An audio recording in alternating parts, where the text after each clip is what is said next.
race fans, and welcome back to Team Goon Squad Endurance Series multi-class sports car racing. I'm your host, James East, accompanied by the world-famous Mason Heimball with Team Goon Squad Broadcasting. We're bringing the action to 1080p 60 frames a second as we get ready for the season finale here at Barcelona. Mason, it's some of the biggest grids we've seen so far this year. We've got just about 30 different teams making their way out for the season finale. We've got LMP2s, we've got GT3s, and we've got GT4s, and I think this is going to be an action-packed race here tonight. Indeed it is, and it's been a phenomenal season for these drivers, even though we haven't been able to broadcast the past few races that this series has done. We're here today for the season finale, for the championship, and to determine who is going to come away with that team championship here today as drivers line up and get themselves started for today's grid. Up in the front row, we have Daniel Sedgley. Excuse me if I butcher some of these names as we go work our way through these here. Second place is going to be Jordi Vermeulen. Rounding out the first row, Richard Schmitz in our third place spot, Nick Terrell in our fourth place spot, Isaac Snyder in our fifth place spot, Darren Rutherford in our sixth place spot, with Niels Luikiel. Again, apologies. In that seventh place spot, Rob Gibson in eighth place, Brent Kingcott in ninth place, and Bilal Jarosky in 10th place. David Maxwell starts 11th, Horgan Grondel starting 12th. Let's cycle it back. Matt Nita starting 13th, John Kasai 14th, Donovan Johnson starting 15th, Steve Taylor starts 16th, Norman King starts 17th, Steve Shepard will start 18th, the last of the GT3s. We've got Jacob Money leading the GT4s, but we're going to get interrupted as we go green here at Barcelona. And away we go, our LMP2 drivers. And while we got Marco Schmitz in GT4, Pedro Barbosa, Alex Penn, Robert Guilford, Zach Rogers, Gareth McAllister, Nicholas Matcham, Scott Cooper, Sven Dimming, and Jeremy Barber, all of our GT4 drivers. We got it pulled up on the left side of your screen as we get things rocking and rolling underway. Now drivers before this main event warning, hey guys, it's a 3-hour endurance race. Pick those passes carefully as we watch the VR Racing 069 machine make a lunge for first, and already we've got some moves here across the track. Yeah, whoa, already contact being sent out. Richard Schmitz went off track there into the gravel. He's gonna have to get himself reset back on track here. I'm not sure if there's gonna be a caution thrown out for that one, but Jordi is going to be the one out on top after that. And there is the replay there on your screens. The Cheetos machine, also another driver getting a little bit of contact there. I'm not sure who that is. Also maybe making a bit of contact with the wall there. But wow, James, it is already a little bit of a hectic start to today's race. And the LMP2s are definitely off to a wicked start. Yeah, already we're seeing drivers off track having issues. And, I mean, it's lap one. I think Darren Rutherford triggering a crash report, and it's a parking lot. Looked like that was Rutherford, King, Taylor, Schmitz, all involved in that one. This is about the tail end of our GT3 class. As I think I saw, there's Richard Schmitz. He's going to have to work his way through a very busy racetrack. The LMP2 driver in the 202, California Racing, falling back to 14th overall, down 11 spots from where he started. It's going to be a long 3 hours for that 202 as he's going to really have to work his way up towards the front and cut through this field. Yeah, absolutely. And with all the traffic that he's going to have ahead of him, it's going to be quite some time before he finds himself back on the tail end of Nick Terrell, currently sitting in that third place spot at this moment.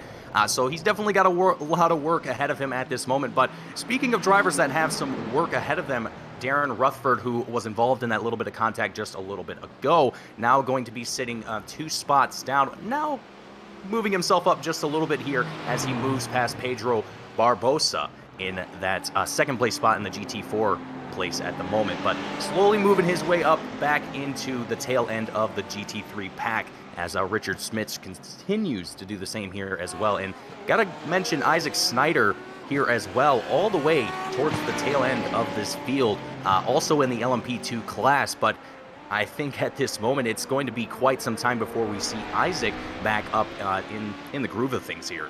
Yeah, Isaac having a rough go of it in the 333 Honda LMP2. Looks like we've got, I believe it's going to be one driver taking a toe back already. It's going to be Owen Davies in the 4X Racing Yellow, and a very aptly named race team for that one. And let's take a look. It seems like it's Jacob Money still leading the GT4 drivers. He's being chased by Pedro Barbosa in the TWR-backed 159 machine. Money has been very consistent here throughout the season. In the number 124, been up towards the front each and every week. And I believe coming to tonight, he was tied with Justin Krzyzewski. Krzyzewski not able to make it out here for the season finale. So if Money can finish well, he will be locking up the GT4 championship. And let's go a little bit further ahead in the GT3 drivers. We've got Brent Kingcock with the KFM/Live RC Racing Team Red. He's got about a 4/10 advantage over Team Niels Walwickle, who sits second in class in the number 15 Ferrari. But you can tell Niels right there in the hunt, trying to get things going and seeing if he can maybe find a little bit more time here.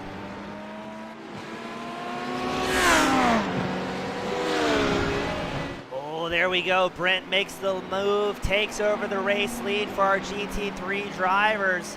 That's going to allow Richard Schmitz with California Racing. He's closing the gap as well. So great racing all across the track here as Jordi Vermeulen with VR Racing 069, accompanied by his teammate Daniel in the 096 machine, leading the overall first and second.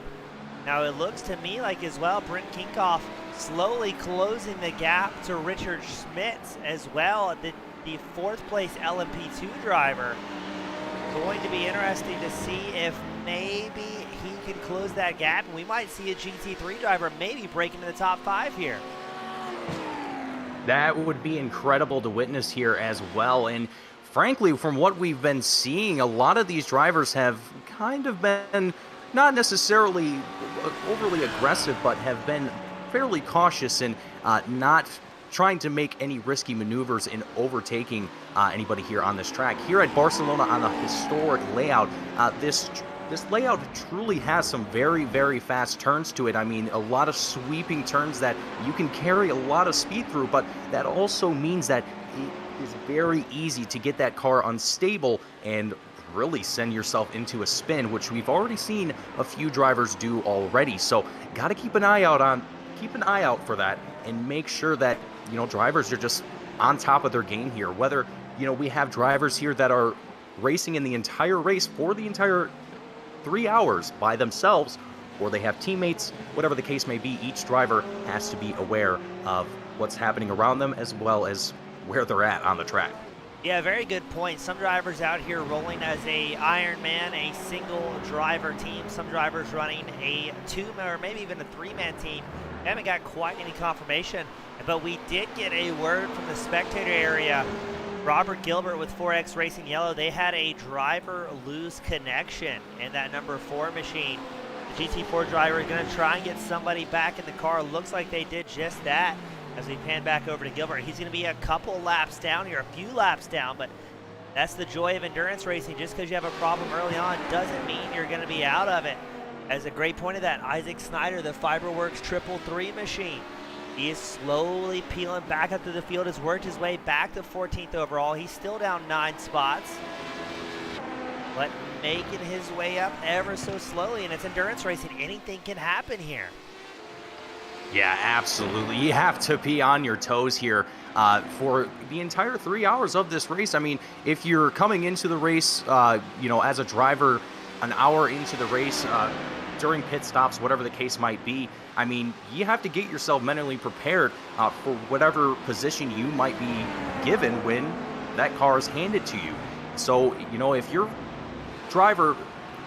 teammate's out there and he's running first place, you go out there and you're not exactly in the mindset to stay in that first place spot, it's going to not only affect you as a driver, but it's going to affect your team. And so really this is a truly a team sport here that we're witnessing, and we don't really get to see a whole lot of this in what we do here at Team Goon Squad, which is really kind of a breath of fresh air here, James. Yeah, the endurance series started off early this year as we check out Steve Taylor having to come down pit road, maybe getting some repairs done on that machine after an early incident. But it's been really good to see so many drivers getting together. Normally, it's not a series with any paid prizes, no cash payouts, anything of the sorts.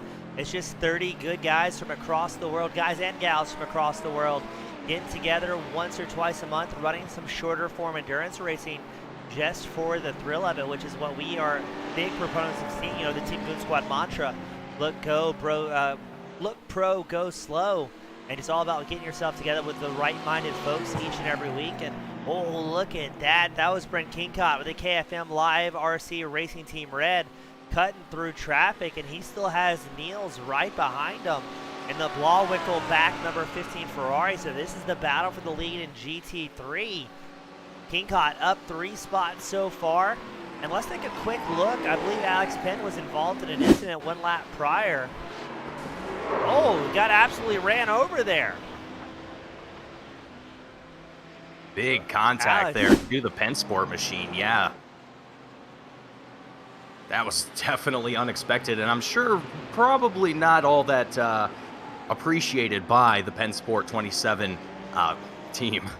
Now, we do have race control here tonight with Joseph Penn. He's been the head promoter as well as race control for the season. So he'll be taking some notes and seeing what's going on. And look at this, VR Racing 069 down pit road on 7 laps in. I'm not sure if maybe they have some sort of issues with the Honda. I don't see any damage on the side of it. And surely they haven't accumulated that many off tracks as of yet to have earned a penalty. I say that my broadcast software only shows 3 off tracks, but looked like it was a drive-through there for the 069s. Yeah, it's very interesting to see them coming. Well, actually, it looks like they've been served a drive-through penalty, it looks like, because they're in and out of pit road now. I'm wondering if there was possibly, I think this might be pertaining to the bit of contact that happened earlier during lap one.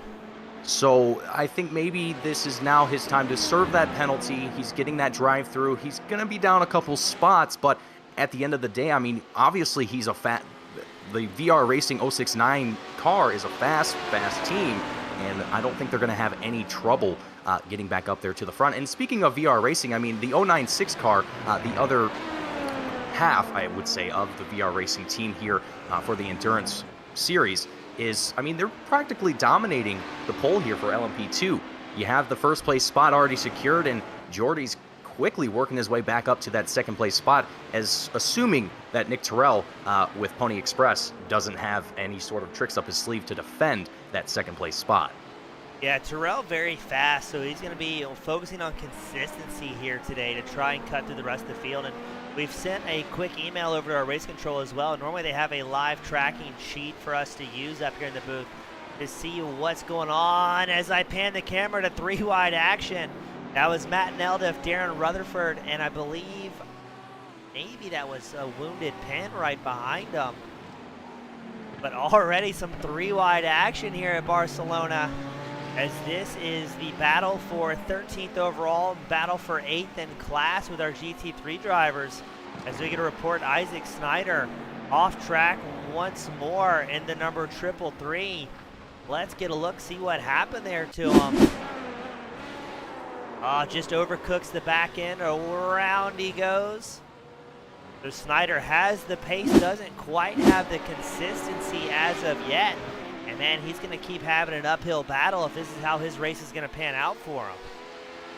Yeah, you know, and I had a feeling that some drivers might find this track to be a little much to handle at points, especially in an endurance setting where you're going to be racing for, in this case, 3 hours. This track is really demanding as far as just technical skill and being able to keep the car in control the entire time. I mean, we've seen countless drivers already struggling to keep the cars kind of, well, stable at this point in the race. Now, it's still early.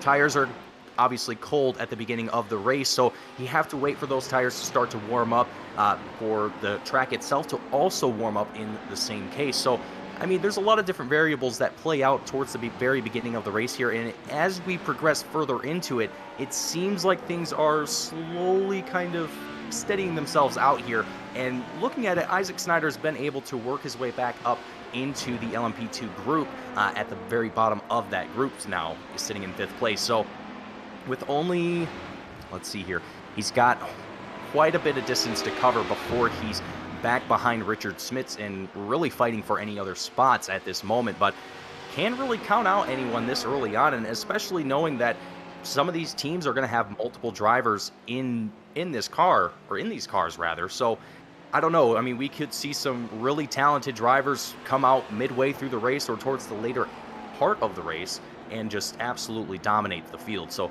I'm excited to see what these guys have in store tonight, and really am excited to see how this race is going to play out. Yeah, long format racing really allows these guys to show their strategy, and for the single driver team, it's going to be definitely a race of attrition here tonight. And it looks like, so I just got a word, the race control saying not quite integrated into the live timing software tonight, so we're going to have to work on that in the future. But yeah, allows these guys, and especially with the new updates here in iRacing, GT3s no longer able to double stint tires. Most drivers we talked to coming into today's main event, and this at most was going to be a single stint run. I want to say out of our GT3 drivers, we're expecting the 200 to open up around lap 30 for these drivers. It's going to be very interesting to see. And the biggest guy I talked to leading up to this race, that was Norman King in the MSR car green, the number 11. He's currently running 11th in class on camera right now. He was talking about how front end push heavy his machine was. As we again go 3 wide, King having to slice through traffic here. And it looks like the light's starting to come on here at Barcelona as well, as there's just traffic all across the circuit, as everybody trying to keep things going and keeping it cooled off. Let's get a little bit further ahead. Darren Rutherford running 8th in class for GT3. That's Donovan Johnson with retired Sticks Racing right behind him. And I'm very impressed. We're 15 minutes into this 3-hour race, but we still have great racing all across the track. That Valhalla Motorsports 213 looking nice and slick here. Now they're a fair amount back from the class lead here in GT3. They're about 20 seconds back from Brent Kingcott, the KFM Live RC Racing Team Red. But so far, it looks like that field's a little bit more bunched up than I would have expected at this point. Yeah, you know, and looking at the track map as well on the bottom right-hand side of our screens, I mean, looking at, you can tell the different classes, the orange or yellow, depending on how it's being displayed to you at this moment, that would be our LMP2s, the blue would be our GT3, and the red would be our GT4. So that gives you an idea of where all of these drivers are and the different classes are currently on the track. And really, it's just interesting, like you mentioned, it's very interesting to see how bunched up some of these groups are. And I think that's just kind of what gives endurance racing a really just kind of a more exciting feel to it. Granted, you know, as an average viewer, it might not be something that, you know, you just pick up and watch a whole 6-hour, 12-hour, 24-hour endurance race, unless, you know, you're that into endurance racing. I don't know you, but either way, point being here, it's one of those series where you can just pick up at any time, and there's bound to be some action happening at any point in the race. So I think that's the greatest appeal about endurance racing, is there's just a huge number of cars on the track and all sorts of different battles and different sorts of overtaking happening on the track. So you know, frankly, James, I mean, this is my first time doing an actual endurance broadcast, and I gotta say, I'm just blown away by what we're seeing here tonight. Yeah, I'm a big fan of endurance racing, coming from my motorcycle background. At least in the real life racing, it can be extremely good track time for the money with how much you're out on track, and a relatively low-key environment to get into the road racing side of iRacing. Because while the skill set is very, very differing out on track here today, we've got guys such as Scott Cooper, who's on screen with Rusty Shackelford Racing, the number 19 machine.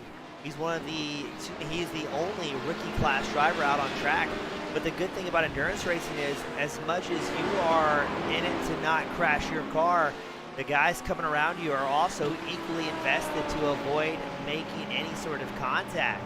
That's what we're watching right now. Scott Cooper doing a great job holding his line. The faster drivers working his way around the track.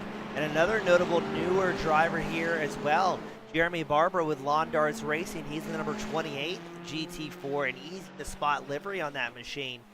Also a newcomer to the sim. Out here just knowing, hey, I've got my goals to hit. He started off as a Daytona prototype driver here in the series. Quickly realized he wanted to be in a car that wasn't as likely to spin him out of the way each and every corner. Switched cars to the GT4, suddenly enjoying himself all that much more throughout the race and getting a lot faster and even more importantly, more consistent as this continues. Yeah, and it's really great to see a lot of drivers who may or may not be as comfortable with road course racing or even just racing in general coming into the series and looking for just a friendly but competitive field to race against and to learn and to really just try and improve their abilities as the race car driver, whether it be virtual or in real life. So, and it's really phenomenal to me to see how many people in the sim racing world carry over what they've learned from sim racing into the real world. And really, it's just a lot of just adapting to what the real world has to offer. I mean, in sim racing, you can't experience G-forces like you can on a real racetrack. But drivers who have experience on a track in the sim world, they usually have no issue going to the real life counterpart and doing relatively okay. It's just a lot of adapting to those new inputs, being in a real car. But either way, either how, point being, it's phenomenal to see how many new drivers we've seen come into the series, whether they are veterans or completely new to racing in general. And as I was looking here at Jeremy Barber, it looks like Isaac Snyder got a little bit off track there for just a moment there at the bottom of the LMP2 field, but he quickly gets himself back into shape and continues on racing. But James, I mean, things are looking relatively smooth for a lot of the field. I mean, I'm seeing a few drivers having a couple hiccups here and there, but for the most part, everyone's keeping themselves together. Yeah, the field pretty spread out on this part. We've got a couple of close battles still. Brent Kingcock and Niles Blauwickel battling for the GT3 overall. They're about 6/10 apart from each other. A little bit further back, looks like Matt Nedoff and Donovan Johnson battling for 9th in class in the GT3. That is Valhalla Motorsports and Retired Sticks Racing, both right there with each other. But at this point, about 20 minutes into this main event, taking it a little bit easy, drivers being nice and calm as we watch. It looks like Scott Cooper with Rusty Shackelford Racing, a quick pit stop for him and that number 19 machine. Now, some of these guys as well aren't too worried about fuel or strategy numbers here today. They're saying, hey, if I need to take a break, I'll take a break. We'll come down pit road. We'll take it easy. And then for the most part, just kind of sticking to their own strategy here. Some guys, a lot of guys know, like, hey, I'm not in a winning car and a winning team. I'm here to set my personal best and see what we can do. And they're just enjoying it for what it is, good, clean racing. And as I say that, Donovan Johnson and Matt Nedoff still battling for 14th. Nedoff with a big move up the inside line. Johnson yields the position, that 8th place spot. And they carry on all nice and smooth. Yeah, and that's the other really nice part about this series, and really I think was part of the success that we've seen, being that this is the first season of the Endurance Series, is just the opportunity to have clean racing in a free-to-enter series, in a private league that has race control and all of the other nice amenities that come along with it. And I think it's just really great to see all of these drivers coming together and trying to put on the best races that they can possibly put on. And so far, I think they have done a phenomenal job of doing that here today. Seeing a pit stop happening here from the 096 VR Racing machine as he is missing quite a bit from that front end. It is looking more like I don't even know what to call it, kind of like a Formula One car, but without the front wing, if that makes any sense here. But let's get it pulled up. We've got the incident queued up. I was going to be impact with another driver. Oh, that's Jeremy Barber. No. Just Oh, gets no. punted. Poor Barber. Not sure what happened. Now, Barber was very, very off the pace in that GT4 with Lawn Darts Racing, number 28, but held a line, and I guess the VR Racing 096 just didn't expect that car to be moving that slowly in front of them.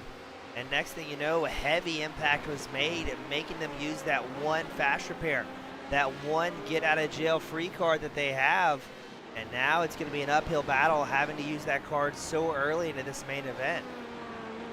Yeah, that is going to be a critical moment here for VR Racing, the 096 team, as well for Jeremy Barber, as I'm sure that Race Control is going to have a look at that and try and determine what necessarily happened and who is necessarily to blame in that incident. Unfortunately, for Daniel, again, like you mentioned, having to take that fast repair, the one and only that you have for an entire 3-hour race, that is going to be just crushing here for the VR Racing team, because if another incident like that happens again, it's almost game over at that point. Once you damage that car like the way that the 096 car was damaged, that's the point of no return, I would have to say. But who am I to say that it's, the point of no return, because I've definitely seen drivers take cars around that are in way worse shape than that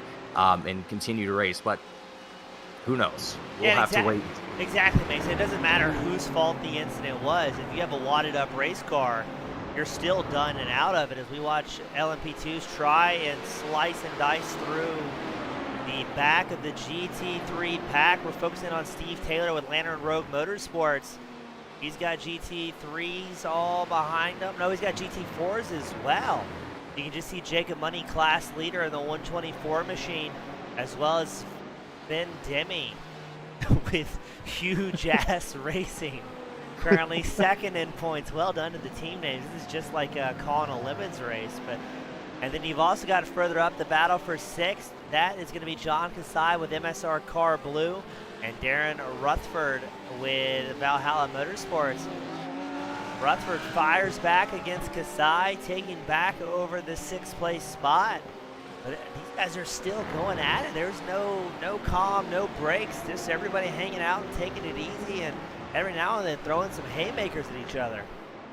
Yeah, and I think a lot of these drivers are just waiting for those kind of opportunities to pop up. And I mean, obviously, some drivers have maybe taken some risk, and it hasn't paid out the way that they would like it to. But ultimately, it's good to see drivers, early on in this race, within the first hour, or really the first half hour, are taking the opportunities when they can, because you don't necessarily want to stay in the same position for let's say 75% of the race length. That's not exactly going to be helping you or your team in that matter. So it's really important that these drivers do as well as they can, try and make up positions if they can, and when they come back down into the pits, if they have another teammate that's going to come into the car that they have set them up for relative success here tonight. So, and like you mentioned a little bit earlier here, James, I mean, we're starting to we've been seeing the sun set here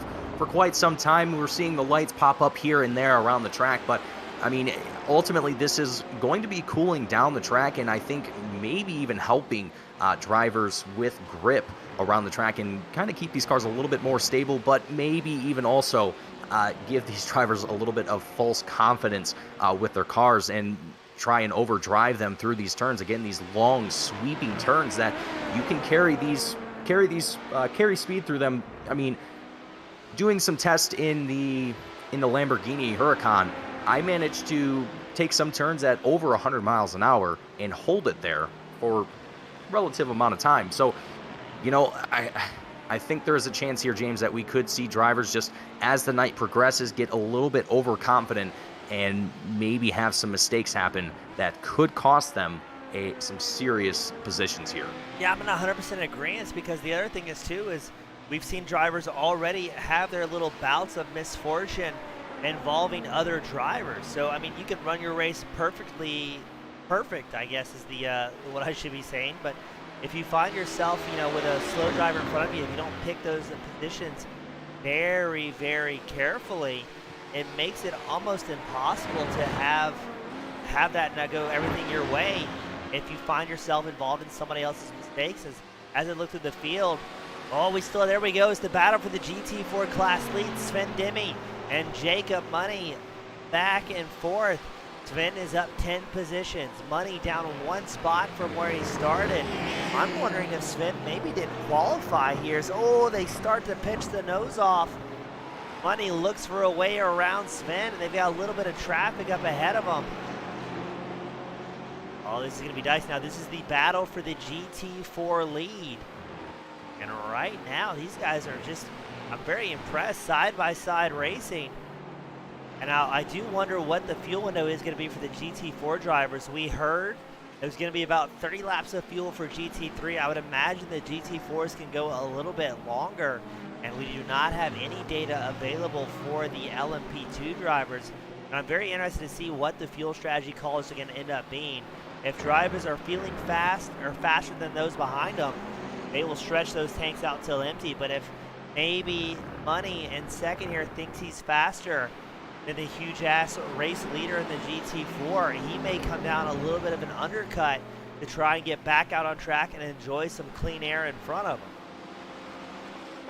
Yeah, I think that's an absolute potential here. And looking at Sven right now, I think you were absolutely right. I don't think he put down a qualifying time here, or at least the team Huge Ass did not put down any qualifying laps here today. So they moved themselves up 10 spots technically, all the way to the top of the GT4 pole here at this moment. So sitting 19th overall, but first in the GT4 class. So Sven with Huge Ass Racing is doing a fantastic job, and Jacob Money, I mean, he hasn't exactly let go of the 337 car.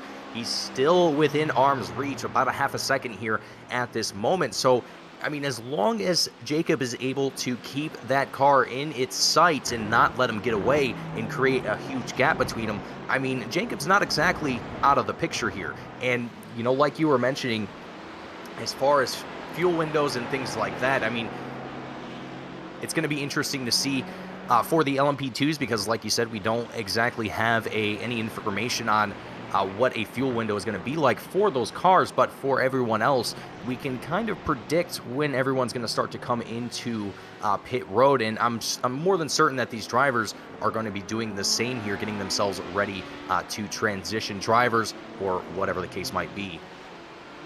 Now, this is very interesting as well. The VR Racing 096 just set the fastest lap of the race on 1:32.08. Quicken up the pace, almost a second faster than anybody else out on track here. So, keep an eye. Daniel Sedgley driving a little bit of fury here as we've got Trotheus asking for the live timing delta. We'll get that pulled up here for you. The live timing delta out on screen.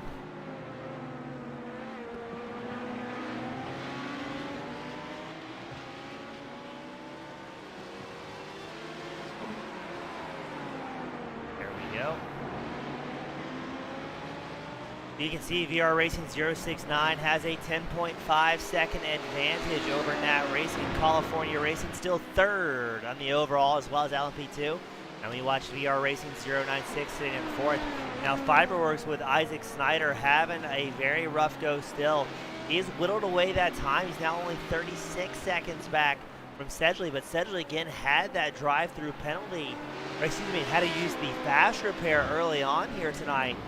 But other than that, things not going the way for Snyder that he was looking for.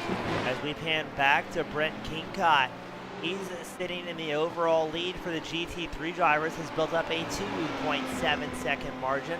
As we watch Niels Blauwickel starting to close the gap up just ever so slightly, now down to about 2.6, 2.7 seconds. GT4 still led by, yes, Huge Ass with Sven Demme. Although on my live timing, it shows Positively Racing GT4 as the class leader. I'm not quite sure why, as that is Jacob Money in the 124. Not quite sure why it shows him as the class leader when he is behind by about 0.6 from Demme in the 337. might have to hit the old refresh button on that one. Not literally, but figuratively. Anyway, it's really interesting to see. I mean, James, we were talking a little bit earlier about how this field was very close to one another, at least with the classes. Now we're seeing a little bit of the opposite here. We're seeing quite a bit of spread between each driver in each class, but based on the track map and what we can see there, you can see everyone's kind of intermingled with one another, causing, traffic around the track, and everyone's kind of working around each other and so on and so forth. But what this is going to do, I think, potentially here, really is just going to kind of set things up for the next stint here for these drivers, get themselves ready and kind of continue to build on whatever the gaps that they might have if they're the leader in that class, or try and cut some of that time off from any drivers ahead of them if they're trying to make up positions, so on and so forth. But I think pit battles are going to really be a huge factor in today's race, as everyone's going to be swapping mostly everyone here is going to be swapping drivers in and out of cars, and who knows who's going to have what sorts of issues coming through pit road, speeding penalties, what have you. So I think there's a lot of nerves out here on track at the moment, and as we get closer to that first pit window, I think the nerves are only going to get just a little bit higher. But here we've got an awesome onboard view here with Daniel Sedley with VR Racing in the 096 machine, and as he's trailing along here with a little bit of lap traffic from the 047 car, I believe that's what the 817 machine, my apologies. But great view there, James. I love that. Goodness, he's absolutely blitzing through the field here. Now he is 4th overall, 4th in class for our LMP2 drivers. And at the very beginning of that shot, it shows just how hectic the racetrack is and how important it is for these drivers to hold on to their lines, stay as consistent as possible. The fast drivers will work their way around before they know anything different. That's the most dangerous thing you do is lap traffic, is try and alter that line to make things easier for the guys behind you. Then they don't know to predict where you're going to be at. That's how big crashes happen here in endurance racing. Because thankfully everybody doing an extremely good job so far.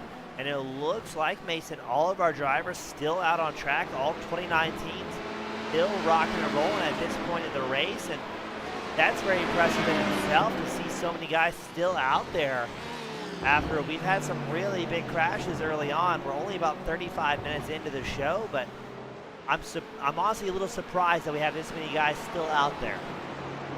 And frankly, you talked about it a little bit earlier as well. Actually, before the broadcast started, we were in the drivers' meeting, and you mentioned that we have a field full of drivers that range from experienced to not experienced at all. And the fact that we've managed to go 23 laps over a half an hour into this race, and relatively, I don't want to say incident-free, but no one's been put out of the race yet. Everyone is still on track. Everyone's still racing. As far as I know, there might be more drivers that have used their one and only fast repair for today's race, but as far as I know, it is only the 096 machine of Daniel Sedley with VR Racing that is to my knowledge that has used their fast repair. So again, relatively clean for the most part for our drivers here today, given the field that we have. It's phenomenal to me to witness. Yeah, we just watched Steve Taylor go off track, a little bit of an excursion there in the number 94 BMW. He's sitting 13th in class with the GT3.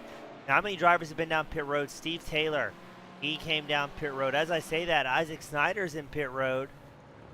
We saw Daniel Sedgley with the drive-through penalty. I'm trying to think who else. We've had Alex Penn, Marco Schmitz, Robert Gilbert, Jeremy Barber, Scott Cooper, all make visits down pit road.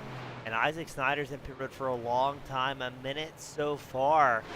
And that is allowing Nick Terrell to move up into second, but he's got company. Richard Schmitz looks to the inside line of Terrell. The Cheetos back 202, takes over second place overall. Terrell falls back to third. But hey, You're at this point, you're just about 40 minutes into this feature event, third overall, third in class. Terrell's got to be pretty happy where he's at, all things considered. Yeah, I mean, I think holding third place overall out of the 5 teams that we have in the LMP2 class it's got to be a good feeling. And with how many drivers are as fast as they are in this class, it's really great to see Nick Terrell doing as well as he is with Team Pony Express, holding third and trying to do the best that they can to hold on to that podium spot for that class. And I mean, battling it out there with Richard Smits for just a minute, I mean, definitely didn't want to put up too much of a fight here. It looks like didn't want to put himself in a situation that you really can't work yourself out of once it's happened. But ultimately, still keeping himself within range of Richard, even despite all the traffic that we have here. And you get a great look of the onboard there of the 81 machine. And yeah, even despite all the traffic here, Nick Terrell is doing a phenomenal job of keeping himself within distance of that 202 machine and not letting Richard Smits get too far away from him. Oh, there was somebody off track. That was McAllister, I think. The world-famous Australian, the number 25 machine, a huge upset. He's going to fall back to what looks like 5th in class with the GT4. And let's get that replay queued up, see what just happened there, as he's got hard damage on that number 25 machine.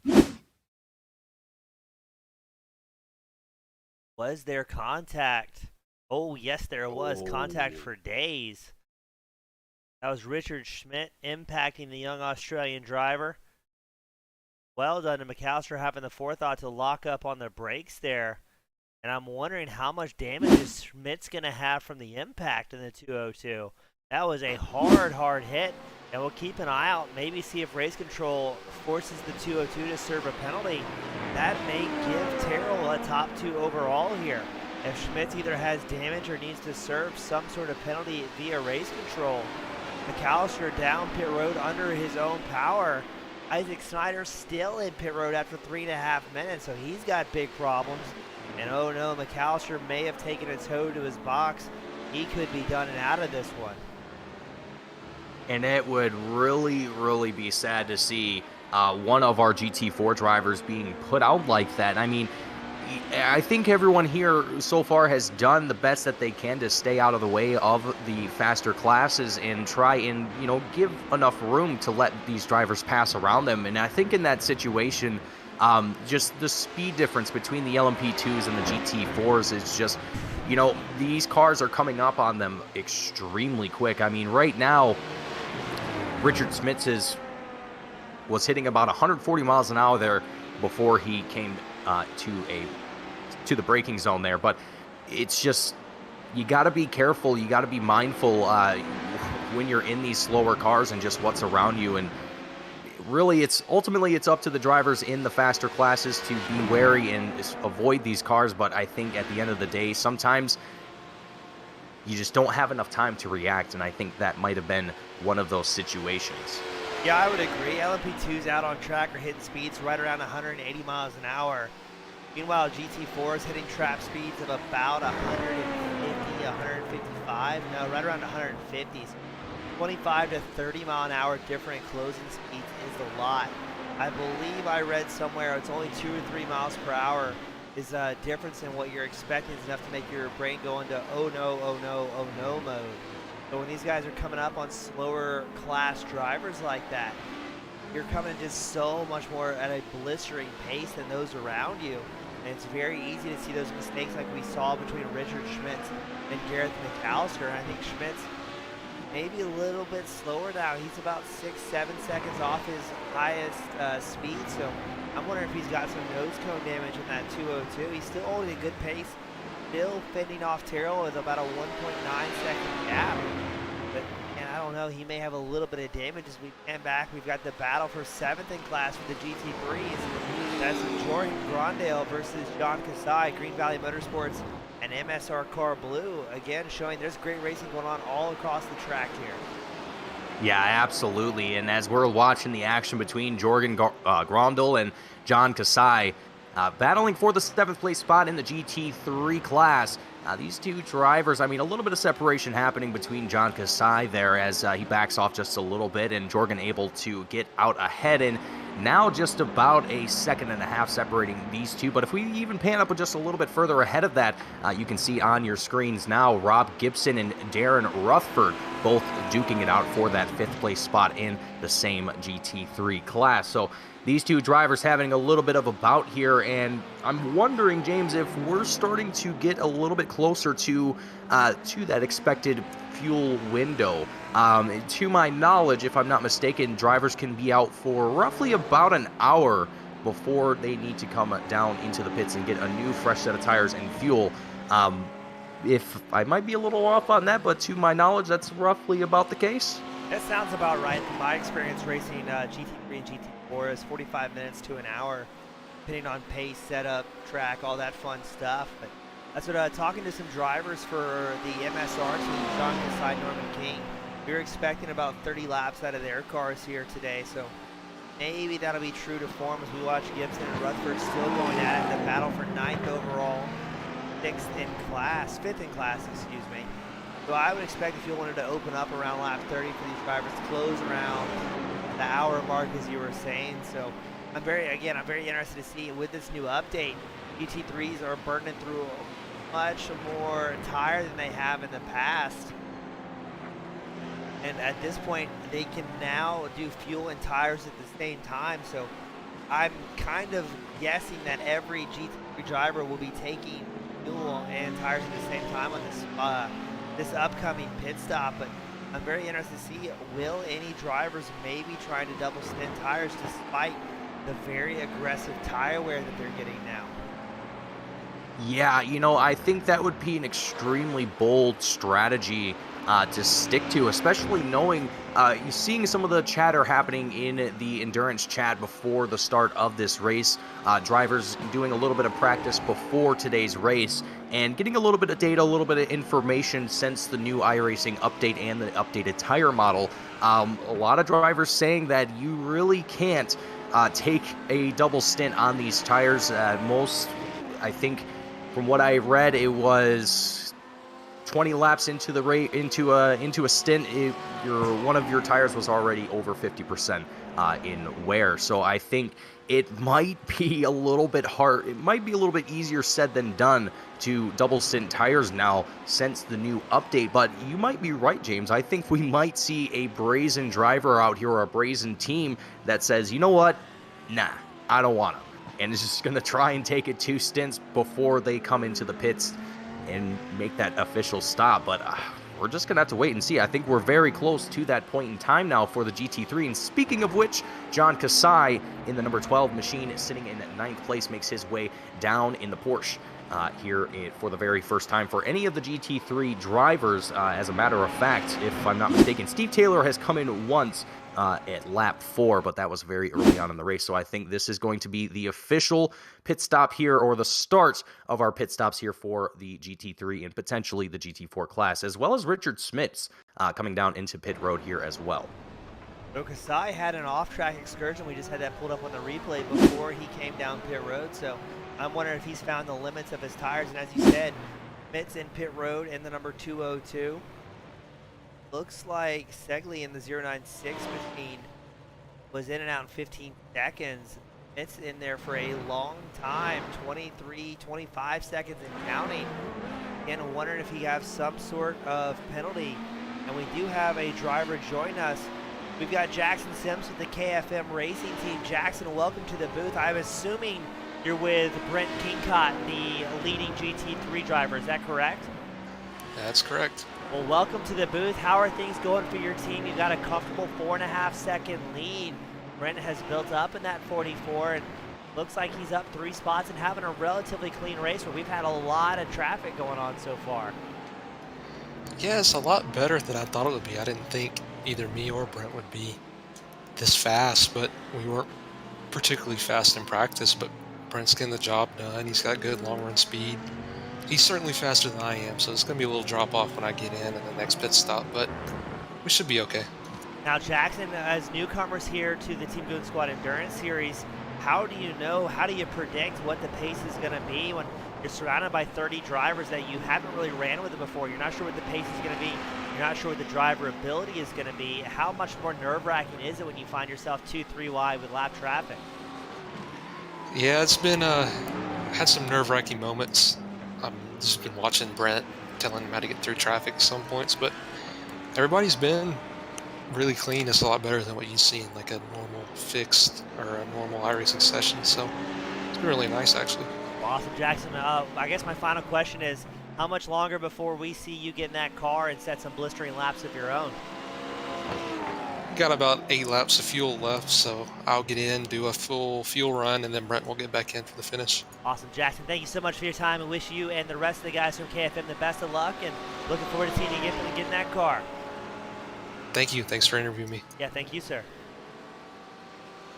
Mason, that was Jackson Sims. I didn't want to say anything while we were doing that interview. His teammate, Brent Kingcott, almost getting a little bit comfortably close to lap traffic during that interview. A little dicey there. Yeah, I was holding my tongue there while you were doing the interview. I was watching that all go down, and wow, that was definitely some white knuckle moments happening out there on track with Brent Kingcott there in the KFM Racing 44 machine, holding on to that lead for the GT3 class. And like his teammate was just mentioning, not too confident that he's going to be able to hold up that first place spot, but either way, either how, he's going to put up the best that he can do here and see what he can do for Team KFM and the 44 machine. But as we're looking around the track, I mean, we're seeing a little bit of slow trickle of drivers making their way down through pit road. We have right now 13th place in the GT3 class, so with Narrow Virtual Racing, Balazs Tarosky.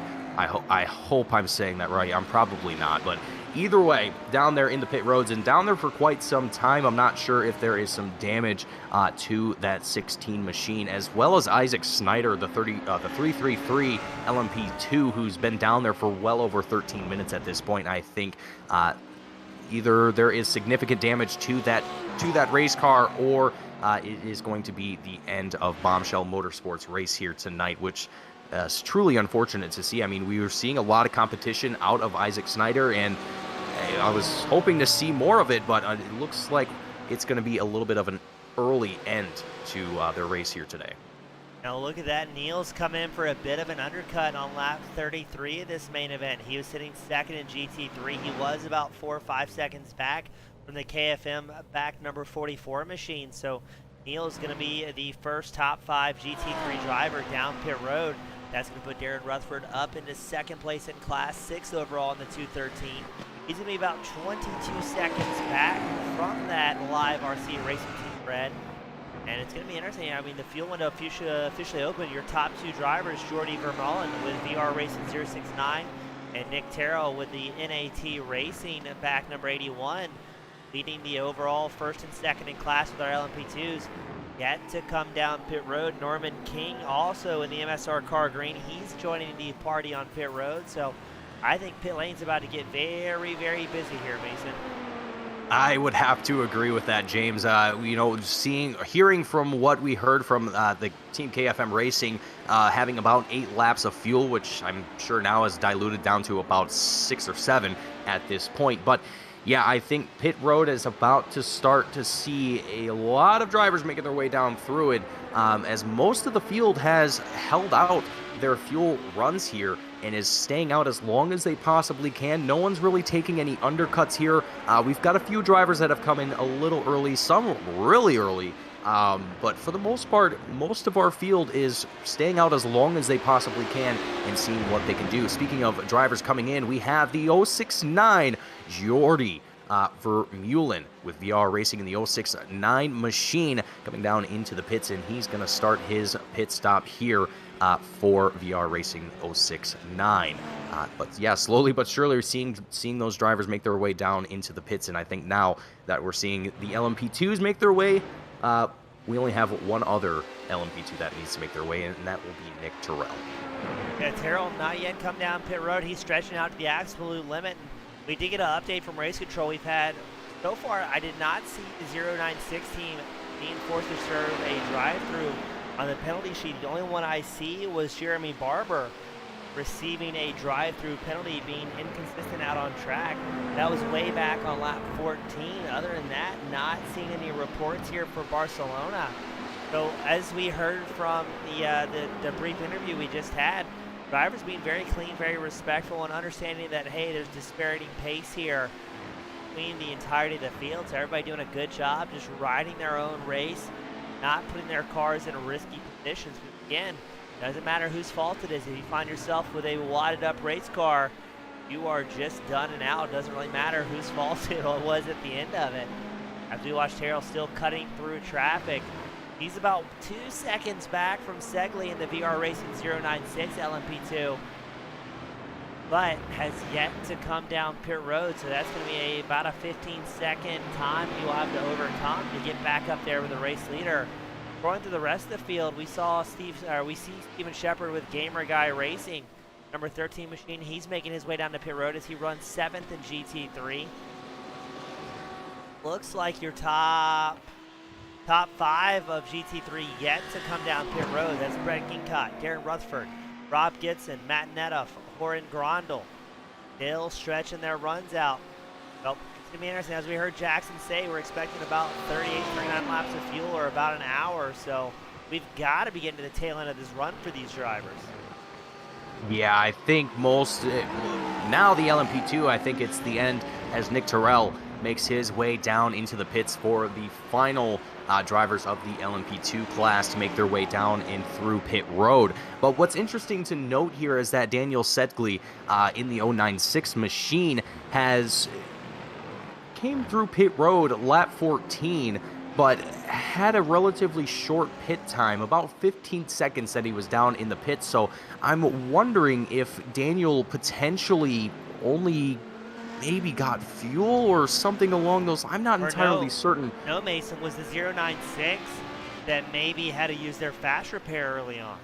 That's right. I forgot about that. Thank you for reminding me. Yeah, I think it was, I want to say it was one of the VR Racings maybe had to serve a drive-through penalty after that lap 1 incident, but I'm fairly certain it was the 096 team came back down pit road with a crumpled up front end on their LMP2, having to use that fast repair very early on. And like we were talking about earlier, that's an uphill battle from that point. You have to be very, very careful for the rest of this race not to have any more incidents that earns you any more damage, because then you're stuck fixing it the old-fashioned way. No get-out-of-jail-free card. Just sitting there with your virtual pit crews, duct tape and hammers galore, and trying to make things happen for you.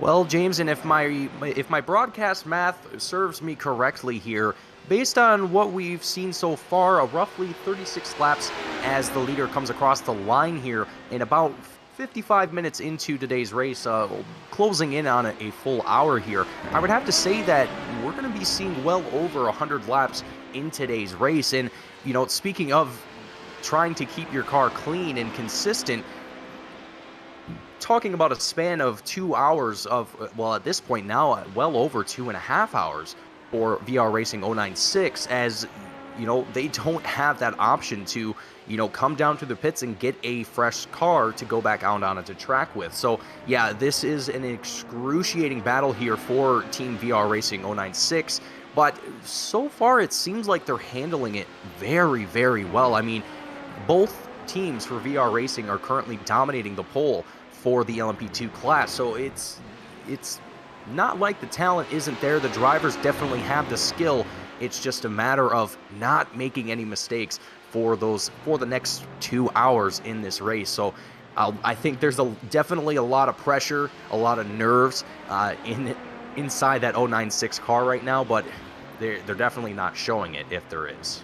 Yes, Sophia, why you said that, Sophia and the sister team, the 069 VR Racing, she had an off-track excursion as well, I believe as well. She's the only lady out on track right now, doing a very solid job holding on to second overall. Let's take a quick look and see what led her to go off track there in the LMP2.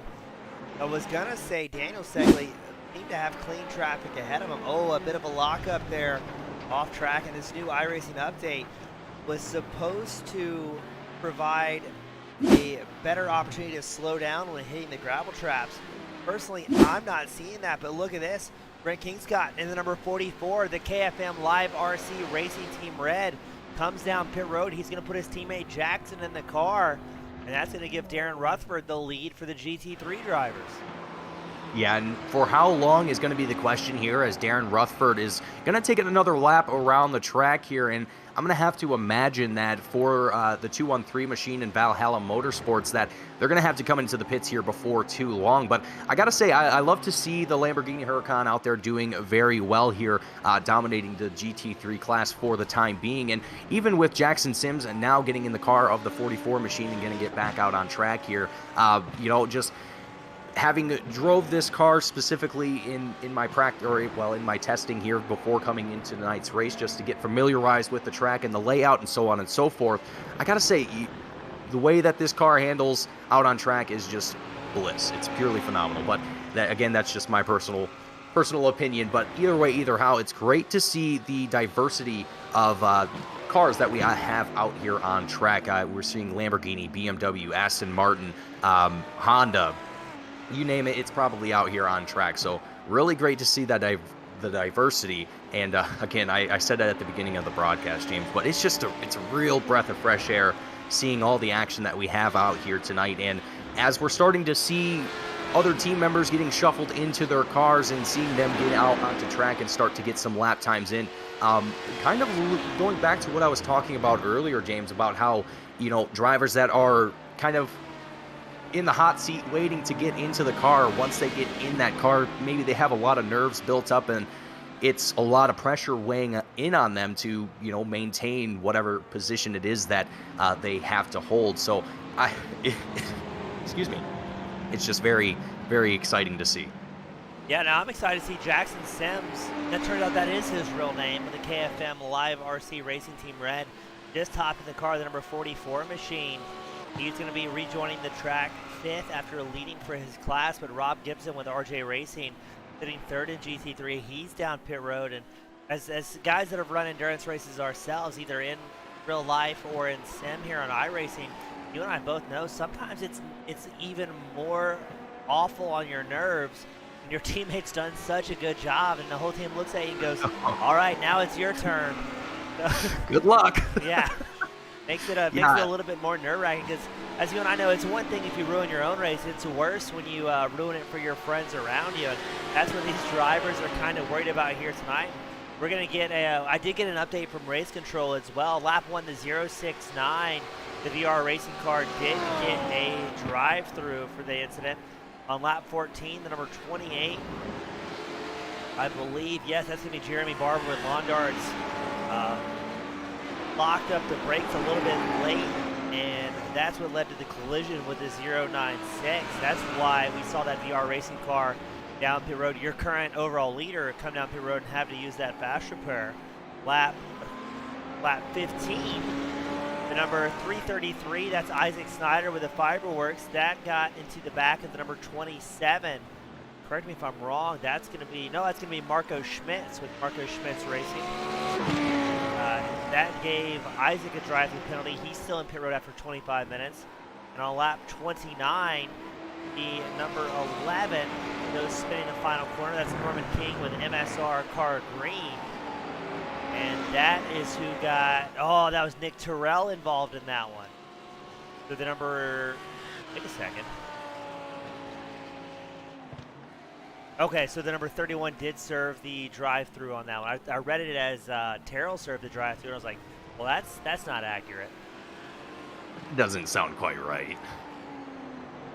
Looks like Steven Maxwell in the 4X Racing Green. He's going to get back out on track after a very long stay in pit road. He's going to be about 10 laps down from the overall leader.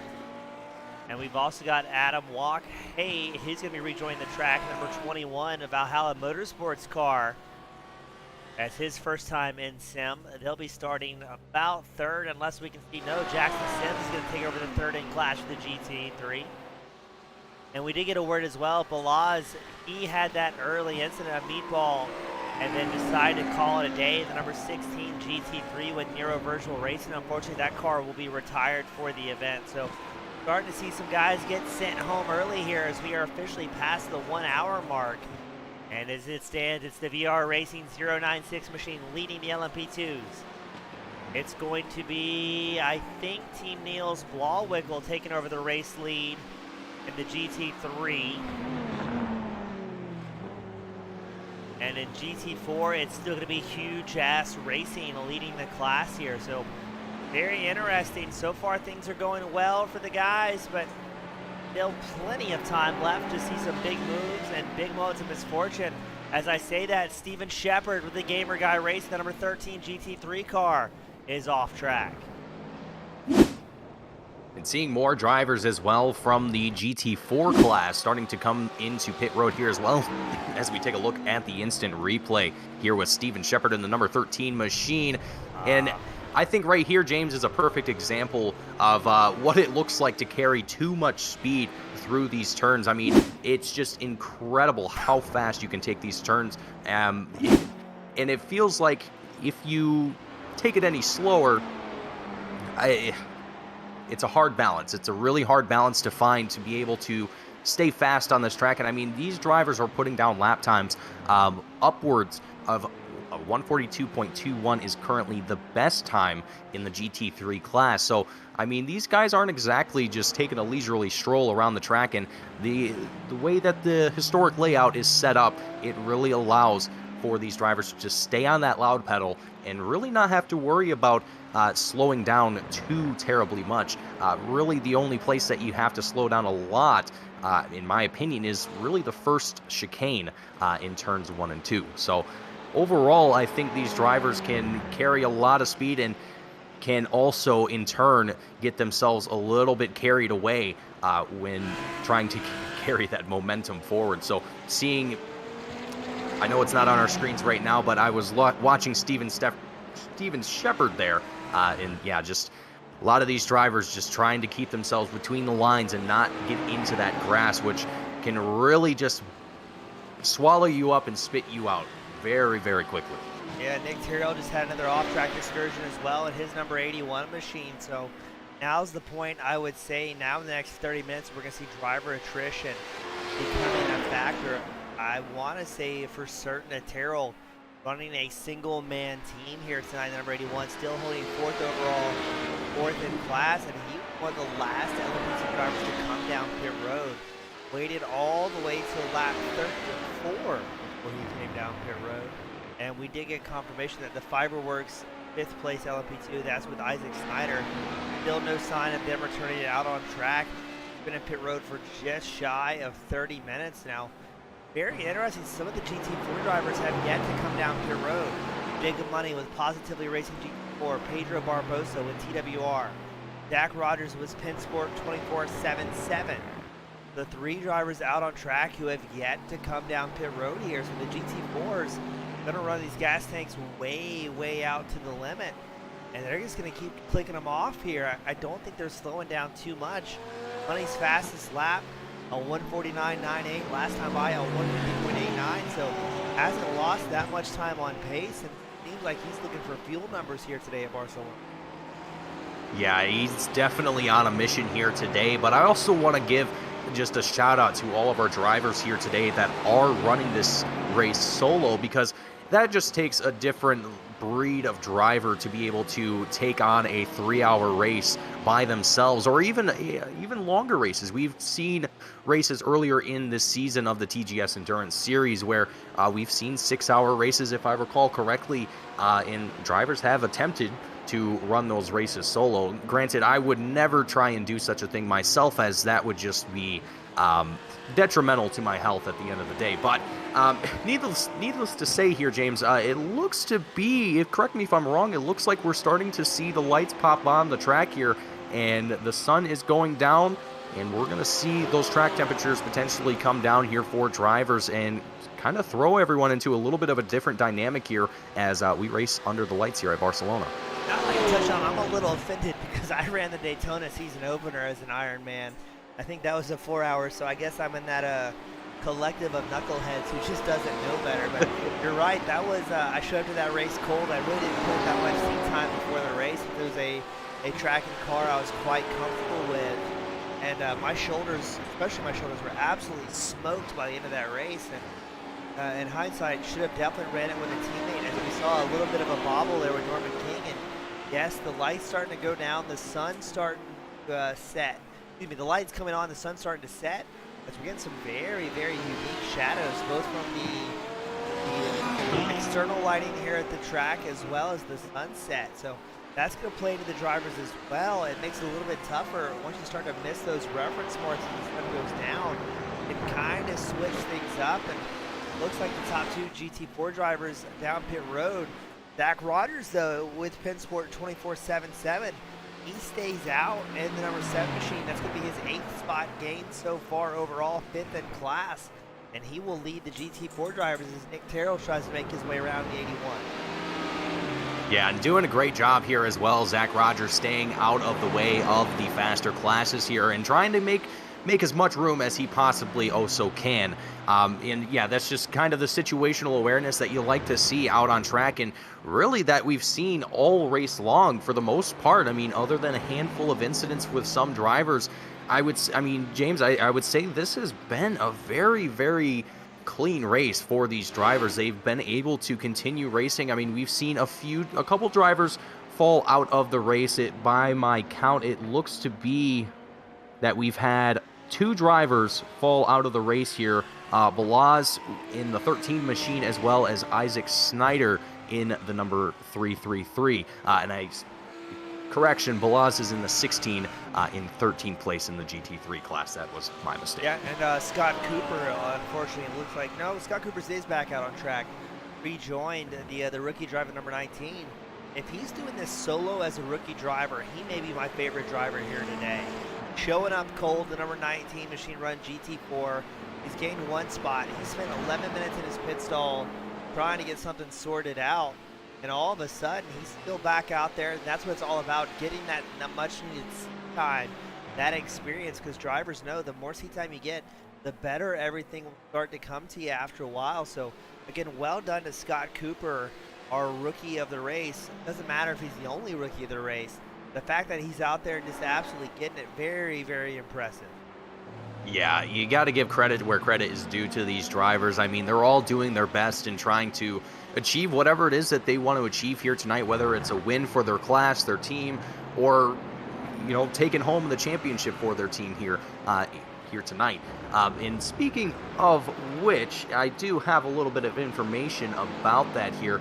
Well, I actually have to go back and find it now because it's disappeared on me. Anyhow, we do have a little bit of a championship battle happening here for the teams, and it's going to be decided after tonight who is going to be crowned the victor after our 2022 endurance series here with Team Goon Squad. And James, I gotta say, I mean, it's been a full year of endurance racing. Granted, only 7 races in total throughout the year, but a lot of seat time has been put in, a lot of laps have been turned, and for the most part, while some of these drivers might be new to the series itself, showing up here for the season finale, wanting to get some seat time in and just show up and have fun, but there are drivers here, there are teams here that have been competing all season long and are looking to secure that championship for their team and just ultimately walk away with the inaugural title of the first endurance series here with TGS. Yeah, and maybe I'm biased since I run TGS, but I'm super, super happy with how things have worked out. Joseph Penn has done a fantastic job as race control and head promoter, putting this season together. And the quality and the mindset of these drivers is 100% exactly what we were looking for. I mean, you and I touched on it early on in the broadcast. It's about finding the right guys with the right attitude. And that seems to be what's out on track. And that's kind of how we promised these drivers after Daytona, the season opener. We're going, all right, if everybody behaves, kind of realizes that racing happens, things happen, as long as you guys keep your cool and enjoy it for what it is, a bunch of folks from across the world pretend to be race car drivers will pay for the season broadcast out of pocket at the end of for the season finale. And got to give all the drivers credit. That's exactly what they did. Showed good sportsmanship on and off the track, even when there's incidents. Nobody got iRacing mad, which is the worst type of mad. And I'm just very, very impressed as we watch now. It looks like Gareth McAllister is going to make a move for 4th in GT4 up along the inside line of the number 27 of Marco. And they've got traffic coming through. That's the 096, the overall race leader. Daniel Segley cutting through the field. And just like that, nice and easy, no pressure. Everybody making those moves and making sure they can get to the end as safe as they can. You know, and one thing I got to mention here, James. Oh, there it is. Right as I was about to touch on it, Daniel comes down into pit road. I was just wondering to myself, when is this guy going to come down into the pits? But here he is making his way. He's going to get a fresh set of fuel, tires, and I would assume swap out drivers here as they make their way down here into pit road. Yeah, a little bit of interesting developments there as Daniel, a little bit later than the rest of his class coming down into pit road, but he's going to make that stop happen now and going to get the driver swapped out and put in the new driver here as they get ready for their next stint here. But yeah, that was a very interesting topic there for a moment, as Daniel had been out for quite some time since he initially came in on lap 14 to get that fast repair. Yeah, just staying out a little bit longer than expected here, but now making that stop and going to get back out on track as quickly as he possibly can. Yeah, I'm looking at it. If he fast repair on lap 14, Sophia Ridpath and their sister team, the VR Racing 069, came down on lap 33, and oh, we've got a crash report. Vendemi, the class leader with Huge Ass Racing, takes a tow back to pit road after a crash. Let's get that replay queued up. Let's see what happened to Sven. Driver rejoining that maybe Marvel left side of the screen. Oh, it must be a mechanical. Sven is off track, takes a tow back to pit road. And just like that, Jacob Money is going to inherit the lead for G4 in the 124. Gas Racing may be out of this thing. Let's see if they can get back out on track, but there's some big problems there for the 337. Yeah, and looking at it here, James, it looks like Sven and Huge Ass Racing has actually taken it behind pit wall and is no longer out on track here. The car has been put back into the trailer, and I would hate to say it, but it looks like the 337 car is no longer going to be racing in tonight's event. It's very unfortunate to see, but taking a look here at what Sven was doing here, he was still on the lead lap as well. So I mean, whether it must have been a mechanical issue with his hardware or something along those lines, or maybe even a connection issue or something along those sorts, because like you mentioned earlier, James, we have drivers from all over the world attending this race here today, which is just astonishing to me to even say. But I mean, depending on where you are in the world, things might not work the way that you want it to, just given how far things have to travel in the world of the internet. But yeah, very unfortunate to see that happen here for Sven, as you know, Team Huge Ass Racing was holding the podium there for the GT4 class and was able to keep up in the front ahead of Jacob Money. But fortunately for Jacob Money and Valhalla Motorsports, no, that's not correct. Positively Racing, that is correct. Oh man, I'm getting all thrown off here. But for Jacob Money, it's going to play in his favor. He's going to be able to retake that lead in the GT4 class and potentially be able to come away with that W here tonight. But what's even more interesting to kind of note here is the fact that Jacob Money has really kind of dominated this whole GT4 class since the start of the race. I mean, since Sven kind of dropped out, it's kind of been all Positively Racing from there. And we're getting a report. Sven ran out of fuel in that GT4 machine. We got confirmation. And then we're also hearing that they did not feel like continuing on the race. So a little bit of conflicting reports. So Sven saying kind of tired of running around by himself. Also getting reports that 337 may have ran out of fuel. So hate to see, that was a very fast, very dominant driver, and unfortunately just out of the race and no plans to return here. Yeah, and the unfortunate part too for, you know, having an endurance series where drivers from all over the world can attend is you can't always get everyone, you know, get a time that works for everyone. Some drivers are going to be racing well into the night. Some drivers are racing well into the morning.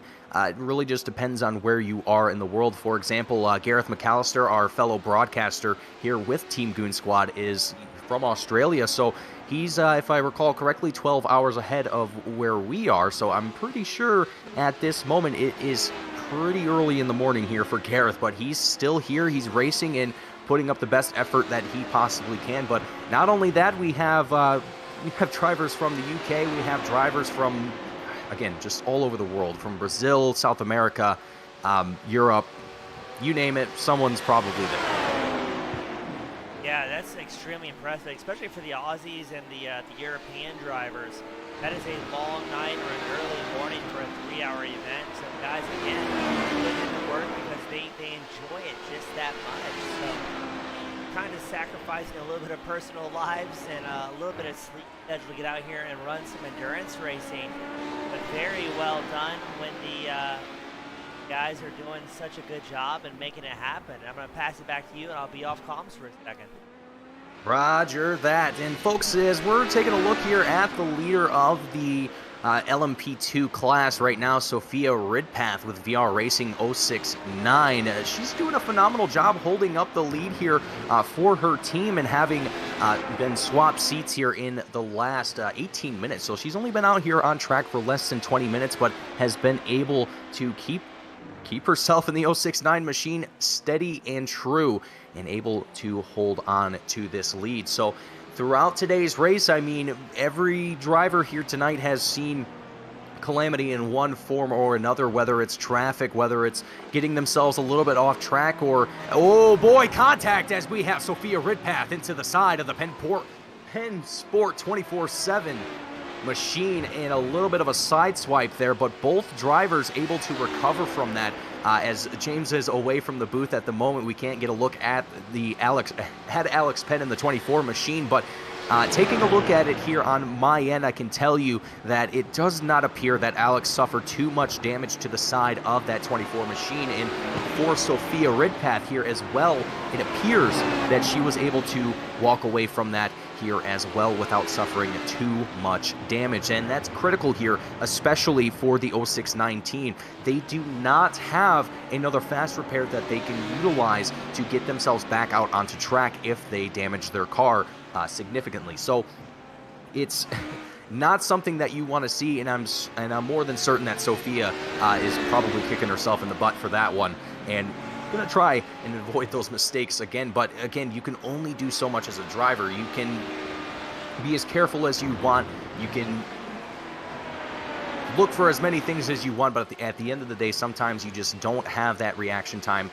that you need to be able to slow down, get out of the way, whatever the case might be. Some of these turns here, you only have maybe a split second to react before you see another car in front of you. So gotta keep an eye out for that, gotta be mindful and just be on your toes. But so far, for Sophia Ridpath and VR Racing, both teams, the sister team 096 and 069, these two teams have dominated the LMP2 class, and Richard Smits as well in the 202 machine with California Racing has also done a phenomenal job here in the LMP2 class, holding on to that second place spot in the 202 machine, currently in that lovely cheetah paint scheme that they have there. I gotta say, that's probably one of my favorite schemes out here, aside from Jeremy Barber's McLaren, which just looks awesome. I love it.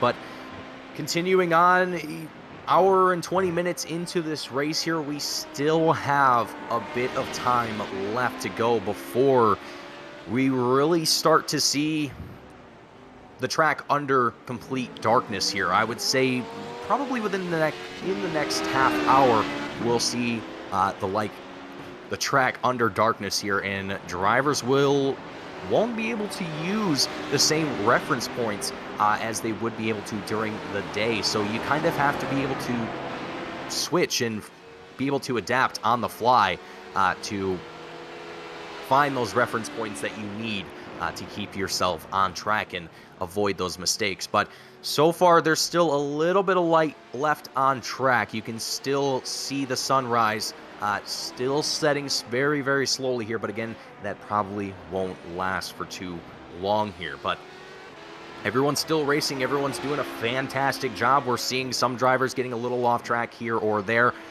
but that is so really not much that we have to worry about at this moment for this field, as we're seeing the field get a little bit separated here again between the classes, between the drivers. You've got a couple battles happening in GT4 as well as a single battle-ish happening in the GT3 class between Jorgen Grondal as well as Adam Wakai. I hope I'm pronouncing that right, but Adam in the 21 machine, the Team Valhalla Motorsports, and the rest of that is cut off there. But either way, these drivers all finding themselves in a little bit of battles here or there, but so far everyone keeping themselves in check and in line.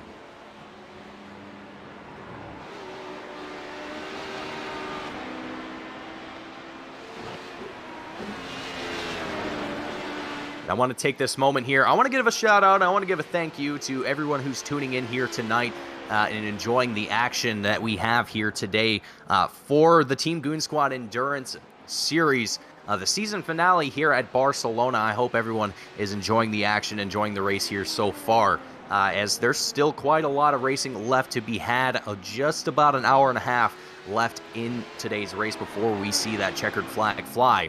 But here are your class leaders at this moment. Sophia Ridpath with VR Racing 069 holding on to the lead here for the LMP2 class. Niels Blauwinkel holding on to the first place spot for the GT3 class. And Jacob Money holding on to the first place spot here for the GT4 class with Positively Racing.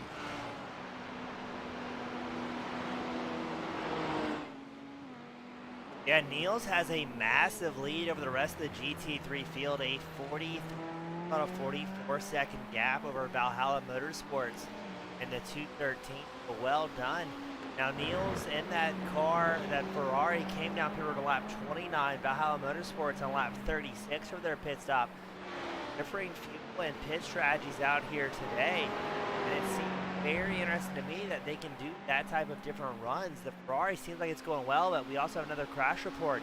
Nicholas Matcham having some sort of issue in the serial offender 68. Not so much damage, maybe the front right a little bit towed out. The number 68 for replay queued up. He had an off-track excursion at that moment. Let's take a look here at our instant replay, see what may have happened.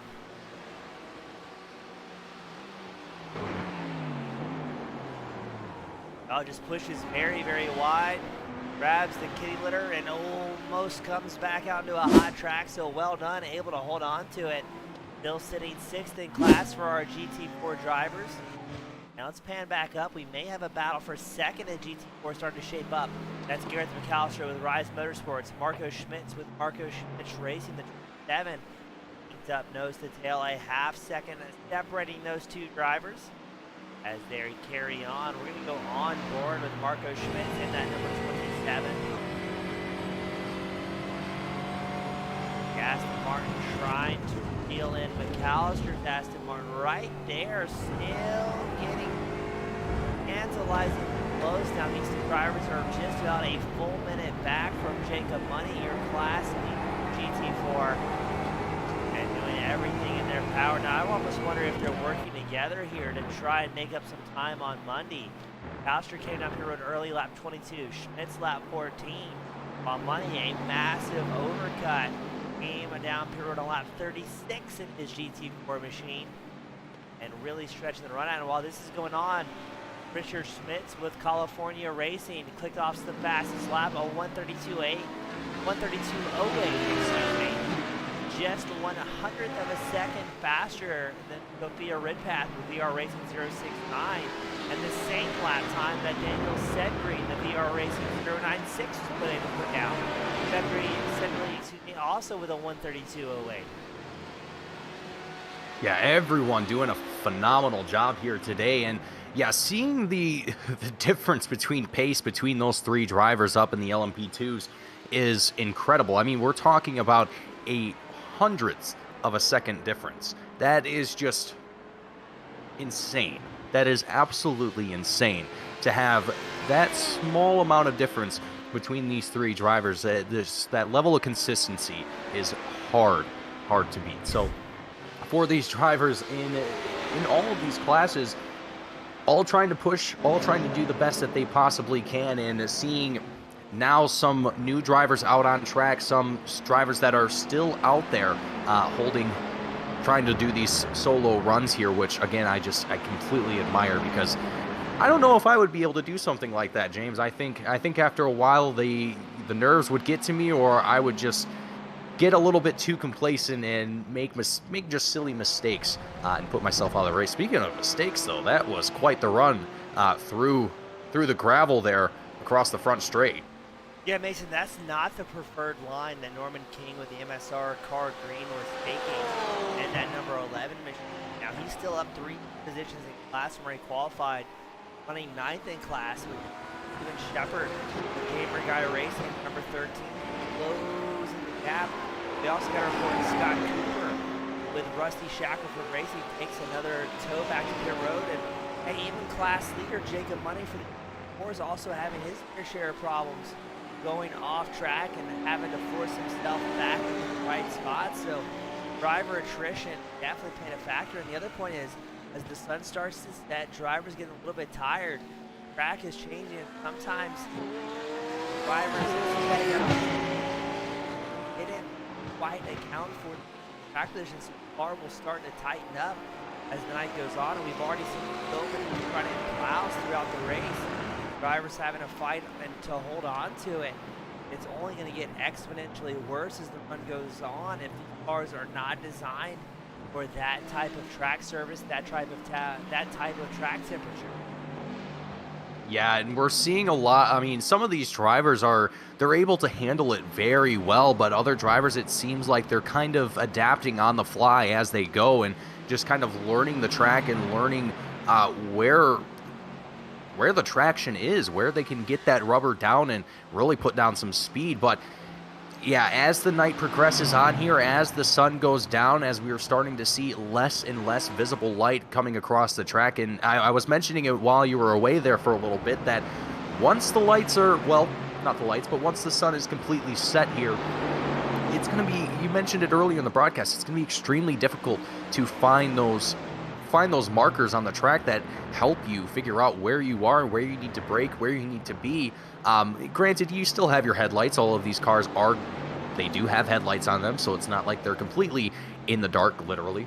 But it doesn't mean that you have as much information as you would during the daytime. So it's going to be a little bit of a struggle here, I think, for some drivers as we transition into that nighttime setting. But I think right now, a lot of these drivers are doing fairly well. We're seeing a couple guys getting a little bit loose and wobbly here and there. But as we're taking a look here at Sophia Ridpath down in pit road, making her pit stop quite a bit earlier than expected. I'm almost wondering if, yeah, she's out of the car. So, oh, no, she's not. Okay, so not exactly certain what's happening here for VR Racing 069, but they're going to come down into the pits here a little bit earlier than expected, and it looks like they're doing a full stop here, so I'm not too certain what's going on there for that team, James. Yeah, maybe looking at fuel numbers saying, hey, we'd be very short at the end, let's push it up, and now's the time. We'll have a little bit more opportunity to play with it, as Justin Krasinski, our old friend, he's joining us from the spectator side of the show, and reminding us the green and white flags are crossed and announced and find the halfway mark of this finale. And Richard Smits with California Racing, the 202, will have the overall, putting those high beams. And look out, everybody, I'm coming barreling through here. The Cheetos back to LMP 202 machine. Looks like he's going to have about a 13-second advantage over the VR Racing 096 machine. Now Schmitz, I would imagine we can have the next 2 or 3 laps. Last pit stop was on lap 29. Got a report as well, John Kasai may have had issues taking the tow back to the road, as well as his teammate Norman King road as well with the MSR car. Kasai in car blue. But Kasai does get back out on track here as we check in on Adam Walk. He's facing down Oregon, number 20, for the battle for 5th in GT3. It's Green Valley Motorsports, Valhalla Motorsports, trying to work out a running order here. Yeah, a lot of drivers here finding themselves in a couple battles here and there, finding themselves getting off track as John Kasai does the same here again, holding the tail end of the GT3 class at this moment, sitting in 11th place as Stephen Maxwell and Balaz have both fallen out of the race in the GT3 class. So that remains only 11 teams rather left in the GT3 class. So John Kasai trying to do all that he can for the Chase Motorsports here, or MSR Car Blue, excuse me, as they continue to try and work their way back towards the closest driver that they can, which right now is Steve Taylor, who sits 45 seconds ahead of the number 12 machine. Yeah, searching through the field, the drivers pretty well spread out at this point. When we go back to Zach Rogers, he's starting to reel in Pedro Barbosa with TWR Racing and his pin score 24.770. Rogers up one position in class 4 overall and has worked his way within a half second of that TWR back 159. So trying to get a little bit higher inside the top 5 for the standings. They're still about 4 seconds back from McAllister, who holds on to the final podium position for G4. And Kasai back down pit road, so he's having more and more issues in the MSR Car Blue. This is where problems are starting to compound for these drivers. As we watch, here comes Zach Rogers, the number 7 machine, hopping out of the way of the traffic, but keeping momentum forward. Wants to catch up to Barbosa. While McAllister still rolling around about 3/4 of a second back from Schmitz. And Jacob Money holds on to the class lead. But we've got problems for Jeremy Barber with lawn darts going involved in this incident. Let's get that replay queued up and see what happened to the number 28 machine.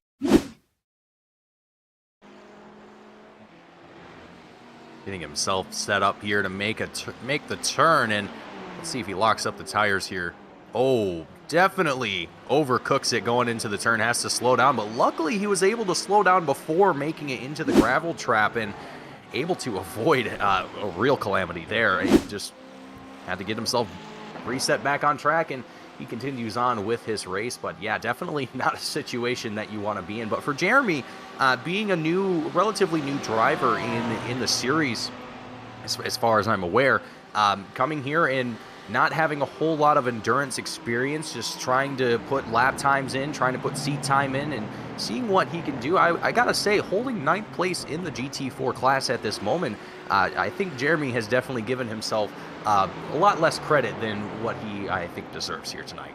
I would agree. And not only does he not have any endurance racing, he really doesn't have that much iRacing experience before joining the T1 Endurance Series. So that is definitely diving in on the end as far as getting into some racing. Jeremy started off his career doing restocks and dual racing as we watch. Oh my goodness, Richard Schmidt's muscling his way through traffic. But Barber, no, just not much experience overall with iRacing. Started off the series in the Daytona Prototype when it was our LMP class, switched to this race for LMP2s. And Barber switched to a GT4. There's Barber on screen, just had the overall winner. But has gotten a lot more comfortable and again a lot more consistent every time we've seen him out on track, and definitely a tip of the hat deserved to the driver.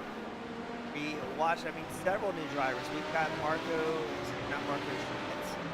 we've got Jeremy Barber, we've got Cooper, another rookie here, so a lot of guys doing a great job getting more familiar. And now Scott Cooper's still in pit road after 8 minutes, so I'm not sure if he's going to get back out on track in that GT4. But it looks, correct me if I'm wrong, Mason, got about 25 or 20 drivers still out on track here after the 30 you entered. That's pretty good attrition rates for just about an hour 40 minutes. Yeah, I'd have to agree. Only 4 drivers, it looks like, in total have taken it behind the wall and have decided that it's the end of their race here today.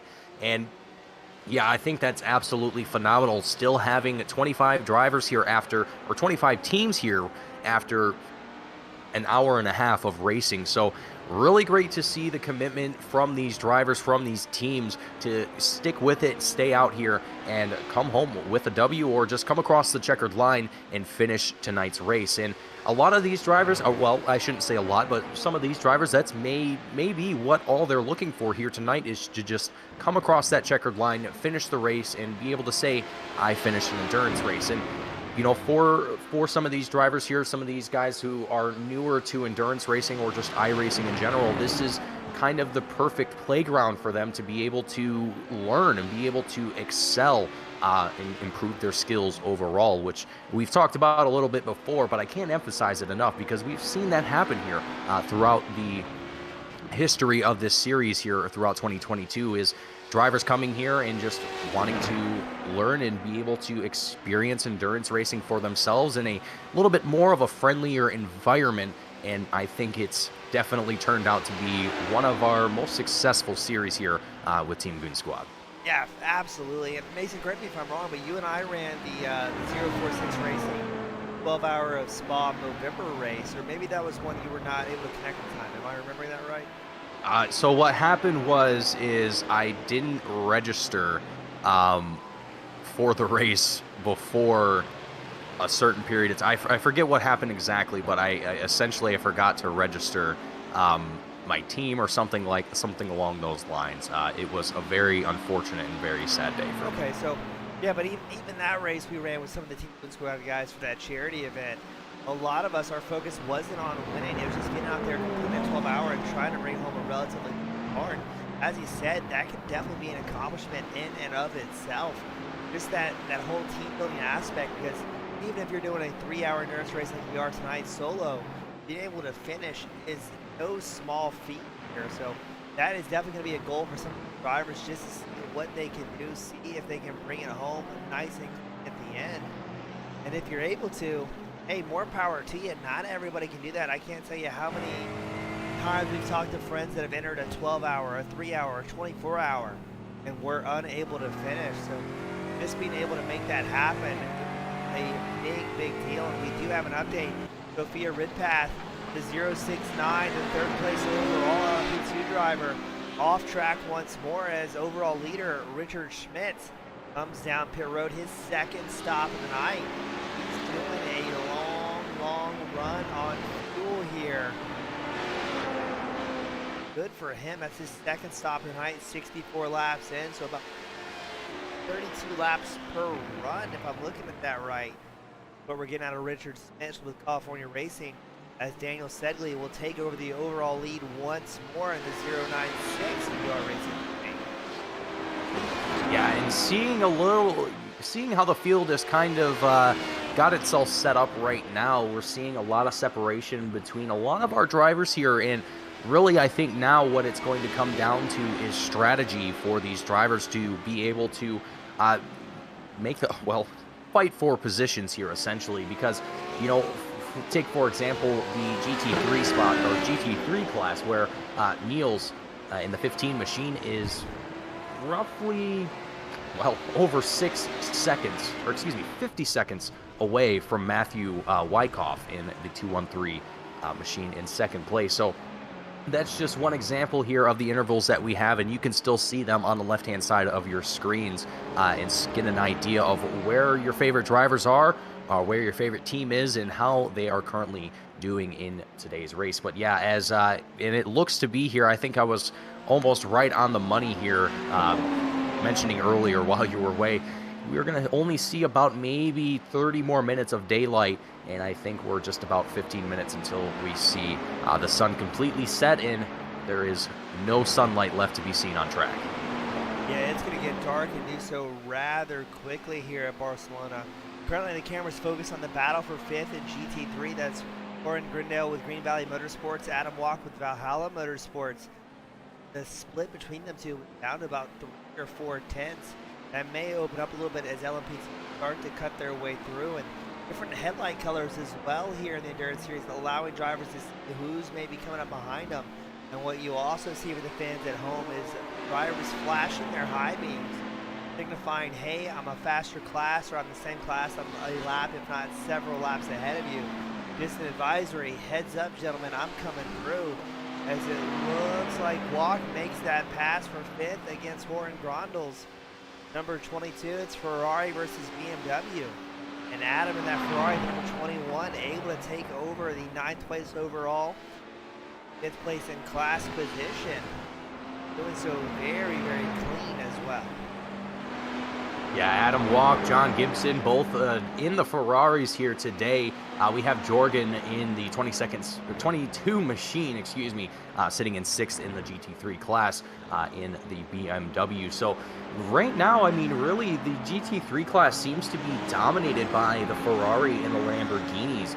Given that we've only have 2 BMWs in the GT3 class here today, 3 Ferraris for that matter here as well. So it's not exactly a dominated field here as far as, you know, drivers picking one certain car. And from my knowledge, it used to be.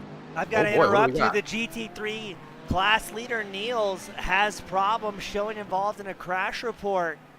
He had an off track and then a crash to follow. Let's get that one going up, and that could spice things up a little bit in GT3. It looks like he cut through the grass. It looks like one of the Pinsport cars there catches the grass, spins it around sideways. And oh, this could definitely tighten things up here in GT3. Yeah, with Niels getting off track, that's going to allow Matthew Wyckoff, Jackson Sims to, well, not necessarily close in very quickly, but it's going to give them an opportunity to close that gap here a little bit. And for reference here, Matthew Wyckoff still sits just over 40 seconds behind Niels at this moment, but closing in rather quickly here as SDK showing that Matthew Wyckoff has the pace, has the speed to track down Niels here. It's just a matter of whether that 15 machine is going to be able to get back up to speed and get himself, well, prevent himself from losing that gap any further. Yeah, got to be careful with the red mist. Complications can lead to more complications. You have an incident, you start driving a little bit frustrated, and then next thing you know, problems get exponentially worse. And that worked out well for the Valhalla Motorsports 213 machine, gaining just over 10 seconds as Niels had that incident. So that also gives the 213 driver a little bit of a rabbit chase going, all right, I'm still in this thing. It just takes one big mistake from somebody in front of me, and I can pick up the win here. So that may be a little bit of motivation that Matthew Wyckoff is looking for. Again, that little motivating drive to keep his head down, keep hitting marks. As yeah, we get the lap times to update. Last time by, Wyckoff was 11 seconds faster on that lap after Blauwickel's mistake. So again, it's not over till it's over. We've got an hour, 15 minutes left in this main event, and anything can happen. One problem on pit road, one self-spin, another lap driver maybe causing an incident, and just like that, you can be back in the hunt for your first ever endurance win.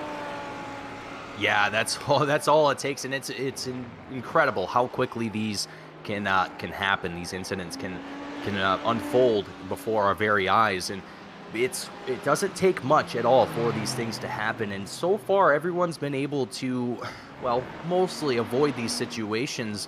A couple faults here and there, some drivers getting off track, getting a little bit loose, some drivers, you know, scraping into the side of one another. Earlier, we had Sophia Ridpath scrape into the side of the 24 Penn Sport 24/7/24 machine driven by Alex Penn here. Luckily, no drivers, or well, both cars walked away with relatively little to no damage, so no harm, no foul, but at the end of the day, that contact can still happen, and regardless of how long you've been driving for or how little you've been driving, it can most definitely happen to you. So you gotta be on your toes, gotta keep your eye out for those types of things. But mostly everyone has done a phenomenal job throughout the course of nearly 2 hours in this race. And again, just giving credit to the class of drivers that we have here tonight is just purely top-notch performance that we're seeing from everyone.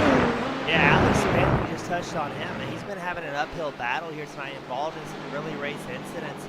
and that number 24 machine having to work his way back up through the field and just not quite having the race he was looking for. Normally a driver that's very fast, very consistent, just not having as much luck as he was hoping for. He's currently 8th in class in GT4, holding on to 23rd overall, but he has lost 3 class positions from where he started here tonight. So keep an eye out for him to keep his head down, try and capitalize on other drivers' mistakes, but and I think not having the race he was looking for.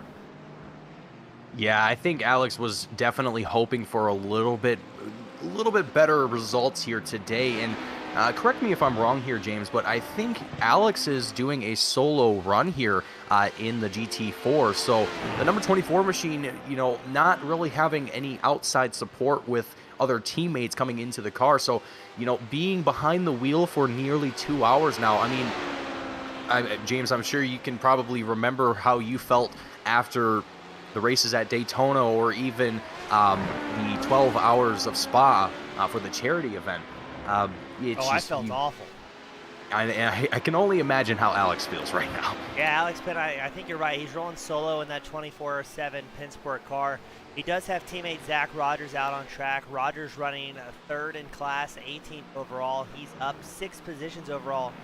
In his class, he's running in that number 7 machine on screen there as the lights come down, and I think that maybe his teammate just ahead of him he's starting to catch up to. So you're right, out of car, no support for Alex Penn. On track, he does have Zach Rogers, and they're probably in their team channel. They can communicate with each other, kind of keep themselves in the right headspace. But yeah, at least we're past the halfway mark. There's nothing worse than being at the halfway mark going, man, I'm absolutely smoked. I don't want to drive anymore. And then like it was at Daytona or at Spa, you realize that you have 2, 3, 6 hours left to go, and it can lead to a long, tiring evening where it's kind of forcing yourself through the motions, trying to make it to the next little milestone, knowing that there is light at the end of the tunnel. You're getting progressively closer as you charge forward. Yeah, and it's really great to see a lot of these drivers, mentality-wise, are keeping themselves in the game. They're trying their best. They're trying to keep themselves, at that 110% margin, even though realistically that's not possible. But just trying to keep yourself on that bleeding edge, not letting yourself get too comfortable, get too complacent, and really just keep trying to push yourself as the race progresses on. And I know that's easier said than done, but for everyone here tonight that is doing that, hats off to you, my friends. It's absolutely incredible to witness. And for everyone that is doing that here tonight, they all seem to be performing very, very well. Again, a couple drivers having fallen out of the race that were doing solo runs, but that's for one reason or another. But ultimately, out of the handful of solo drivers that we have here tonight, I would say I'm extremely impressed with how they're performing compared to their multi-driver team counterparts. And I just want to touch on Scott Cooper with Rusty Shackelford Racing once more. The rookie driver, he joined us at Daytona at the season opener. His first foray, I think, really into iRacing. I think he had to buy all the cars and all the tracks as well, and just came out cold, raced Daytona, had some incidents. He's had incidents here at Barcelona, where he spent over 14 minutes in his pit stall way back on lap 36, but still out here just getting as much seat time as he can. And it's very, very dark here at this point, so he's doing a solid job of that number 19 machine, just clicking off laps, staying consistent. And again, consistency is what's going to keep him from getting absolutely run over here, as there's some fast drivers working their way around. Yeah, let's see if we can get an onboard here with one of our drivers and just get an idea of what it's like behind the wheel when track condition, well, not track conditions, but when you don't have much light. And this is what you get to work with. You can't really see that far down the track. You really have to rely on your memory. You have to really rely on that muscle memory and coordination from having driven the track multiple times, and knowing where those markers are, where those break points are, and being able to push even when you can't necessarily see exactly where you're going, so to speak. But for everyone here that is out here and trying to work their way through traffic and all these other ordeals, it's really great to see everyone keep themselves together, keeping things nice and steady, and trying to do their best here. I'm really, really impressed with what we're seeing, and I do believe that we're going to start to see more drivers shuffle their way here into pit road before too long for their final pit run of the night. Yeah, we're on board with Daniel Sedgley, the 096 VR racing machine, your overall as well as LMP2 class leader. He's working his way through traffic once more. There's the 124 of Jacob Money, class leader for GT Corbin. The night lighting spectacularly terrible here at Barcelona. Just outside lights, it looks like. Really, a big check up there from Daniel to come through the field, but really no lighting at all on the apex. It's just on the outside of the track, if there's even that. And Daniel just working through traffic. He's got this track absolutely memorized and not having any issues. Very, very impressed with Daniel. He's just kind of making it look relatively easy as he leads the overall here at Barcelona. 72 laps into this main event. We're just shy of the 2-hour mark. And Daniel has built up a 57-second advantage over sister team PR Racing 069, piloted by Sophia Ridpath. And if I'm looking at this right, you've only got 2 or 3 drivers still on the lead lap. I'm not looking at that right. So a fair amount of drivers still on the lead lap, but the LMP2s have been slicing and dicing through the field here. No, I am correct. Just a 2 or 3 still on the lead lap at this point. Yeah, as the LMP2s, they're going to be able to outlap the rest of the field here, and they've been able, compared to the GT3s, we're looking at about a 6-lap difference between the LMP2s and the GT3. So everyone in the GT3 class and the GT4 class, which is about a little bit more than that, almost 10 or 11 laps difference between those two classes. But yeah, so we're definitely seeing quite a bit of separation as far as what lap everyone is currently on throughout the fields. But for the LMP2s, really the only driver that's kind of not having the best of times here seems to be Nick Terrell, and maybe even Richard Schmitz here as well, as they're just about looks to be about a half a lap, anywhere between a lap to a half a lap to a full lap behind the 2 drivers leading the LMP2 class at this moment. So it's definitely interesting to see that much separation happening between those 2 drivers in the LMP2 class, Richard Schmitz and Nick Terrell, I'm talking, of course.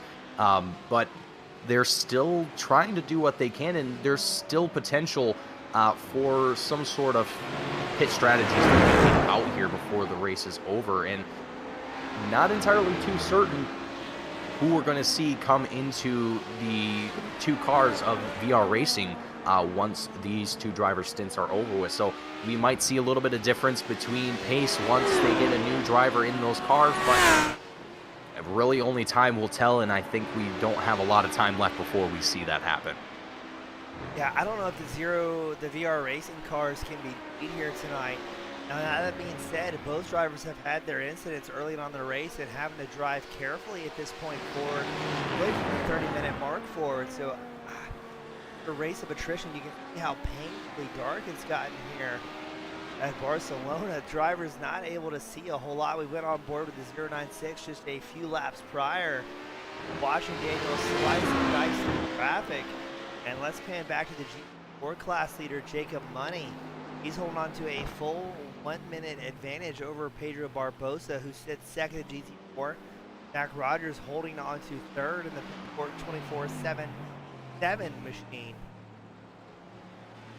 Again, still lots of times, but I think at this point it's going to really come out to other drivers' mistakes. See who can maybe gain more positions as this run charges on. Stephen Maxwell, the 4X Racing Green Team 401 GT3 driver, he's back in pit road, in and out on lap 74, spending about 21 seconds in the pit stall. Now that was actually the 57th lap out of that 401 machine. He's had some problems as well, but keeping his momentum, and now we've only got 3 drivers who are not out on track. That's going to be Ben Demi, Balazs Tarosky, and Isaac Snyder, all forced back in an early retirement. Other than that, 26 drivers still out on track, making it look easy as your GT3 class leader of Niels Blauwickel comes down pit road. for his second stop of the night. So fuel window officially open for our GT3 drivers. And now we're going to see if Matthew Wyckoff with Valhalla Motorsports decides to join the number 15 on pit road, or if he's going to stay out a little bit longer here. Yeah, it's going to be interesting to see after, our first set of pit stops here that we've seen throughout the field, or rather we've seen some drivers have multiple stops here already, but either way, this would be the second stop in general for the GT3 class, and seeing the difference that we saw earlier for the first pit runs, we had some drivers coming in real early. We had some drivers taking it all the way to the very, very end, and then some before they came into the pit road. So really kind of seeing the different strategies being played out here tonight is quite interesting. Some teams might just be trying different strategies, just trying different things, or maybe even just trying to get themselves accustomed to coming into the pits at certain intervals, whatever the case might be. Again, some drivers doing these solo runs, having to rely on just their crew chief or whoever it is talking into their ear, letting them know, hey, you've only got 5 laps of fuel left. It's probably a good idea to come in, whatever the case might be. So everyone's going to have different ideas of what they need to be doing at this point in the race, but right now it's all going to be focusing on how much fuel do I have left, how are my tires looking, which for a lot of these drivers it's probably not going to be too great, but for the most part drivers are going to be crunching numbers, figuring out how many laps do I have left before I need to come into pit road, and is there any way that I can extend that a little bit? Can I go a little bit slower through a certain sector and save a little bit of fuel? Whatever the case might be, some drivers are able to adapt to that and figure those things out on the fly. Me, myself, I know I definitely wouldn't be able to. I'm just listening to who's talking to my ear. But either way, definitely interesting to see the level of different strategies being played out here amongst the different classes. Oh, and we've got contact as the GT3 race leader, Matthew Wyckoff with Valhalla Motorsports, forced 3 wide in the 213 machine. Backs out of it as we've got drivers off track. That's going to be Nicholas Matcham. Oh, able to hold on to it, but Wyckoff was squarely in the vortex of danger in that 213 machine. Now he's opting to run that fuel tank out for a bit of an overcut. He's first in class as Jackson Sims with KFM Live RC Racing Team Red and number 44 also down pit road. But that is not where you want to be as a race leader, not wanting to find yourself in a precarious position. As now RJ Racing with John Gibson will take over 3rd in GT3, 7th overall. So that's going to put Brett Kingcott back in the car, the number 44. We talked to Jackson earlier on the race, a bit of a mid-race interview saying, hey, I'm not the fastest guy, but he's doing a fantastic job holding on to 2nd or 3rd in class. So it's going to be up to Brett Kingcott, to bring it home here to the end as Jorgen Grondel also down pit road in GT3 number 22 with Green Valley Motorsports. This will be his 2nd stop of the night. And this could allow the GT3 drivers, this may be their final stops of the evening before the checkered flag is thrown here at Barcelona. We've got less than 1 hour left to go. It's Daniel Sedgley leading the LMP2 class, Matthew Wyckoff leading GT3, and Jacob Money still leading GT4 at the end of the hour. And great racing that we've seen here throughout the 2 hours of tonight's event.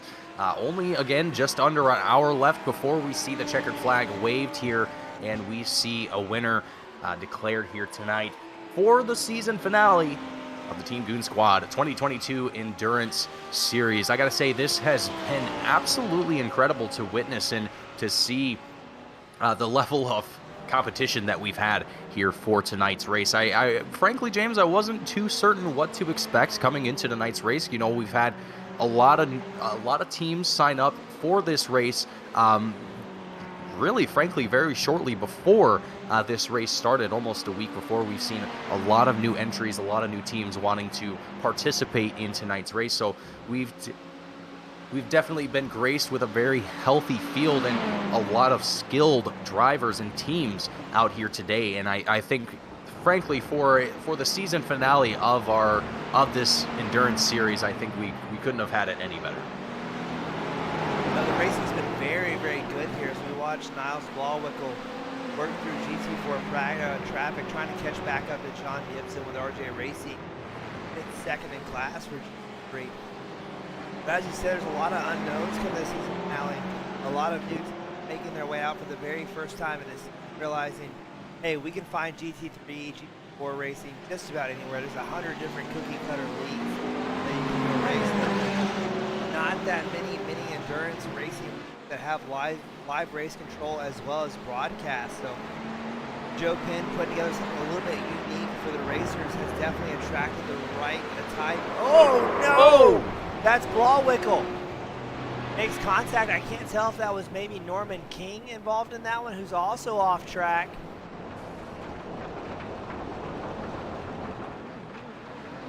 Got Cooper with an off-track excursion, takes a tow. I wonder if that was Cooper involved in the first part of that there. Looked like netcode between the two of them. No, Cooper got through clean, I think. Maybe not. Almost. Oh, No cigar. Cooper. Oh, boy. Oh, Cooper. Oh, boy. Hopefully that isn't going to be... hopefully that isn't going to result in that team finding themselves out of tonight's race. Hopefully they still have that fast repair in their back pocket and they can still get a fresh car and get back out on track here. But not exactly an ideal situation to end up in here, James, but I think, that's part of the challenge here of racing at any track at night. It really changes the dynamic of the race, and I think really puts a lot of drivers in a different mindset. You have to be a lot more cautious. You have to be a little bit more precarious about what you do, what moves you make, because again, even if you have the track completely memorized, sometimes memory doesn't always serve you the best. You can overestimate turns, you can underestimate things. It's just comes down to little niche things. But at the end of the day, I think in that situation, hopefully no one is going to find themselves out of the race. I really hope that we can still see those drivers make their way back out. Yeah, I think Cooper might be done. He took a tow, and he spent a lot of time in pit road already today. This will be his fourth pit stop. But Rob Gibson and Matt Nelda with Valhalla Motorsports also down pit road. Looks like pretty standard stops, around 40 seconds. That's going to keep Valhalla Motorsports leading GT3. Team Niels Blauwickle is second in class. Brent Kingcott is taking the KFM Live RC Racing Team Red back up into third. Now, they led a large portion of the GT3 race early on, and I feel fairly certain it's going to be tough for Kingcott piloting that number 44 machine. Niels in front of him came in a lap 67. They may be able to move up to second as Valhalla Motorsports. Last pit stop was on lap 36 as we pan the camera to the 213 machine. They'll have to box at least once more. But Kingcott's going to have an uphill battle if he wants to try and put that team car back into the race lead once more as we watch the GT3 class leader continuing to cut through traffic.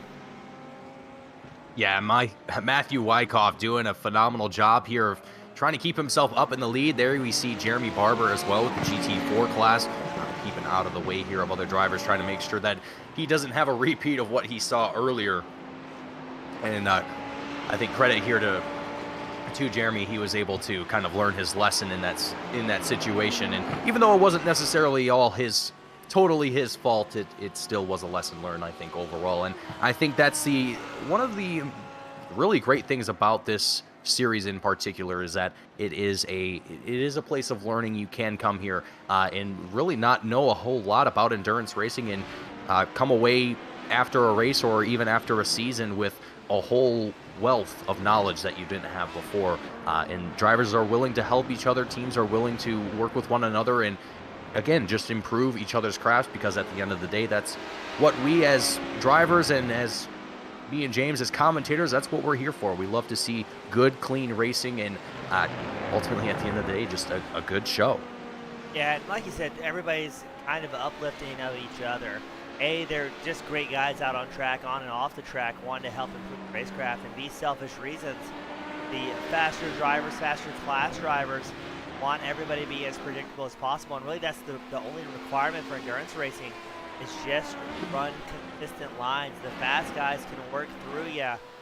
As we watch Daniel Sedgley, the overall race leader, as well as class leader for LMP2, come down pit road. But Again, just hold your line, stay consistent. Everyone else can work around you as they come up to you out on track.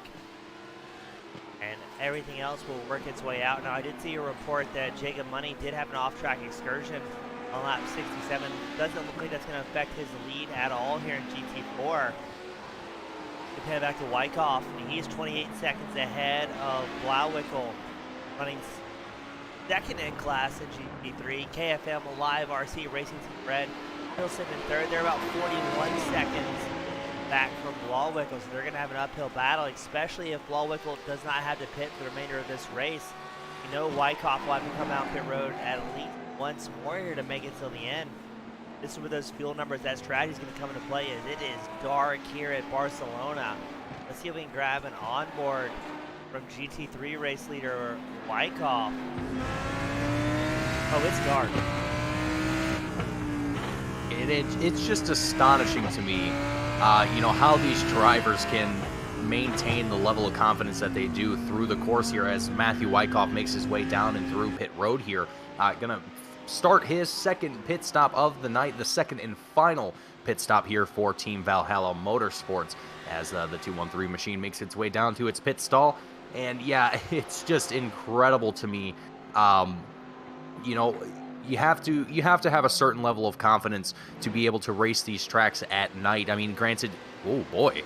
That was, I think that was Stephen Maxwell we just saw out in the weeds. Yes, it was the GT3 driver running 24th overall, 12th in class, the 401. Very wisely waited to rejoin the track surface as we saw Nick Terrell also have problems through that corner.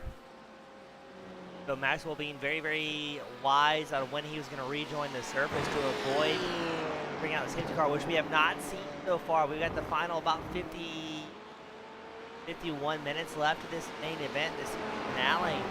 Thankfully have not found ourselves in a position where we needed a safety car and the full course caution rolled out, as Darren Rutherford in the 213 also down pit road is going to give Niels Blauwickel a race lead, holding on to the race lead in GT3. So interesting that Valhalla Motorsports, that's going to be their final stop tonight, a two-stop race. Can Blauwickel make it till the end here, that lap 67 pit stop, to maybe bring home a GT3 win? Yeah, Niels is definitely on a mission here, and he has been fighting for that first place spot for quite some time now, and with Brent Kingcott back in the car here for KFM Live RC Racing, Team Red, that is going to be an interesting situation for these drivers to be in, as we've seen how fast Brent can be out on track, and we know that Brent can definitely dominate the GT3 class, but currently sitting just about, it looks to be 34 seconds behind Niels at this moment. So not exactly the largest gap in the world, and based on timing and scoring, Brent Kingcott isn't exactly tracking down Niels pace-wise, so they might even be kind of on level terms at this point in the race. We'll have to wait and see as the race kind of progresses on here, and we see the tire fall off for both of these drivers, as both of them are now, I'm assuming, on their last set of tires and fuel. So we could see a battle start to form between Niels Blauwickel and Brent Kingcott here, as well as possibly even Darren Rutherford, who's been hanging out here in the top three of the GT3 class for quite some time here as well. Now, I'm not sure if it's the lighting or lack thereof or the track conditions, but it seems like the pace definitely dropping for just about every driver. Everybody is 1 to 3 seconds off their fastest lap of the race. Kingcott last time by a 143.78, his fastest a 142.3, so definitely not quite as quick as they were carrying on in the opening laps. So I really think the car's starting to tighten up and become a little bit more pushy and tough to turn in. That could be a factor, as your GT3 class leader, Blauwickel, a 144.37 last time by. So Kingcott gaining time in his third place position, but maybe not enough, as he finds himself at about a 42-second deficit, the class leader. So it's going to be interesting to see how exactly this pans out, as it looks like Scott Cooper with Rusty Shackelford Racing once again back out on track a lengthy 9 minutes in his pit stall, getting that machine hammered back into shape. Gotta give it to him. The consistency of willing to get back out there boding well as we check in on Jacob Money, class leader for GT4. A 1 minute and 6 second advantage over Pedro Barbosa, and a 1 minute and 15 second advantage over Zach Rogers, who sits third in class. Yeah, Jacob Money has just done a phenomenal job dominating the GT4 class here tonight. You really haven't seen a whole lot of competition being thrown up here for Jacob Money. I mean, we saw earlier with Sven Demi, or Demo, I think that's how it's pronounced, I'm not sure, in the 337 machine with Huge Ass Racing. That was the only other team that we really saw competing for that lead spot in the GT4 class, but here we're having a look at a replay here. Driver going real sideways there, getting a little bit loose. That was Brent Kingcott. We were just talking about him in the 44, the lone Canadian out on track, having his issues in the KFM Live RC Racing Red. We were talking about he needed some mistakes to go his way. That is not exactly what we meant. So we're going to lose even more time to Rutherford, and Blauwick will lose reclass. But we've got even Jacob Money having problems, showing involved in an off track as he's come to the field, and I think those were some flashing lights of displeasure there from Money. It definitely looked like there was definitely a little bit of silent words exchange with those blinking lights there from Jacob Money. Well, actually, I don't even think that was Jacob. I believe that was, not even sure who that was ahead of him. That is just, I think it's a GT3 driver.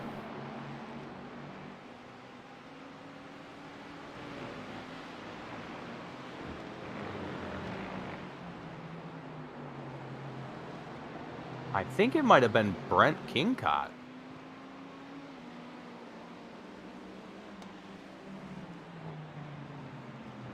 I can't verify that for certain, but I think that might have been Brent Kingcott that was a little bit unsatisfied with the move there from Jacob Money.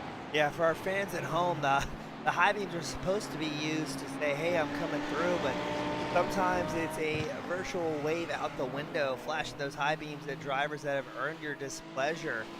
As we check back in on Kingcott, number 44 machine, third in class for GT3. He led a large portion of the opening laps in class as well.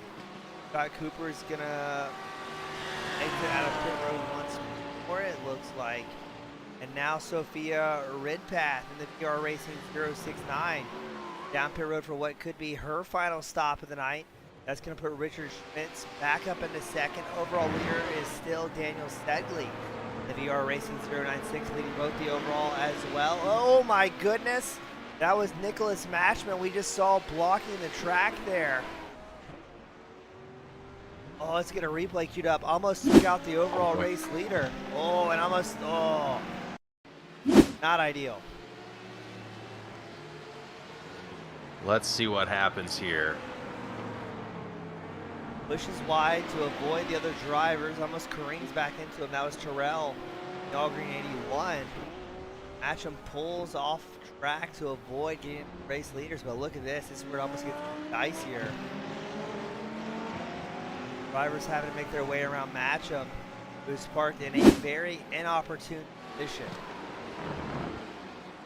Yeah, and to be in that spot on the racetrack too, I'm very surprised that race control, I mean, granted the situation was sorted out in a timely manner, but that could have ended a lot in a very, very worse situation had he not gotten back on track as quickly as he did. But yeah, definitely not an ideal way to get yourself back onto the track, but I mean, in that situation where he was at, there's really not a whole lot of room to work with there. So did the best that he could. Ultimately, he was able to walk away with it without getting anyone else involved here. But as we're taking a look here at 11th place in the GT3, John Kasai with MSR Car Blue out here on track at the moment. But yeah, James, I think at this moment, I mean, with how spread out the field is and where drivers are on the track, I mean, it's just a lot of lap traffic that these guys are having to deal with now at this point. So it's not really necessarily coming down to battles. It's just making sure that you don't run into anybody else.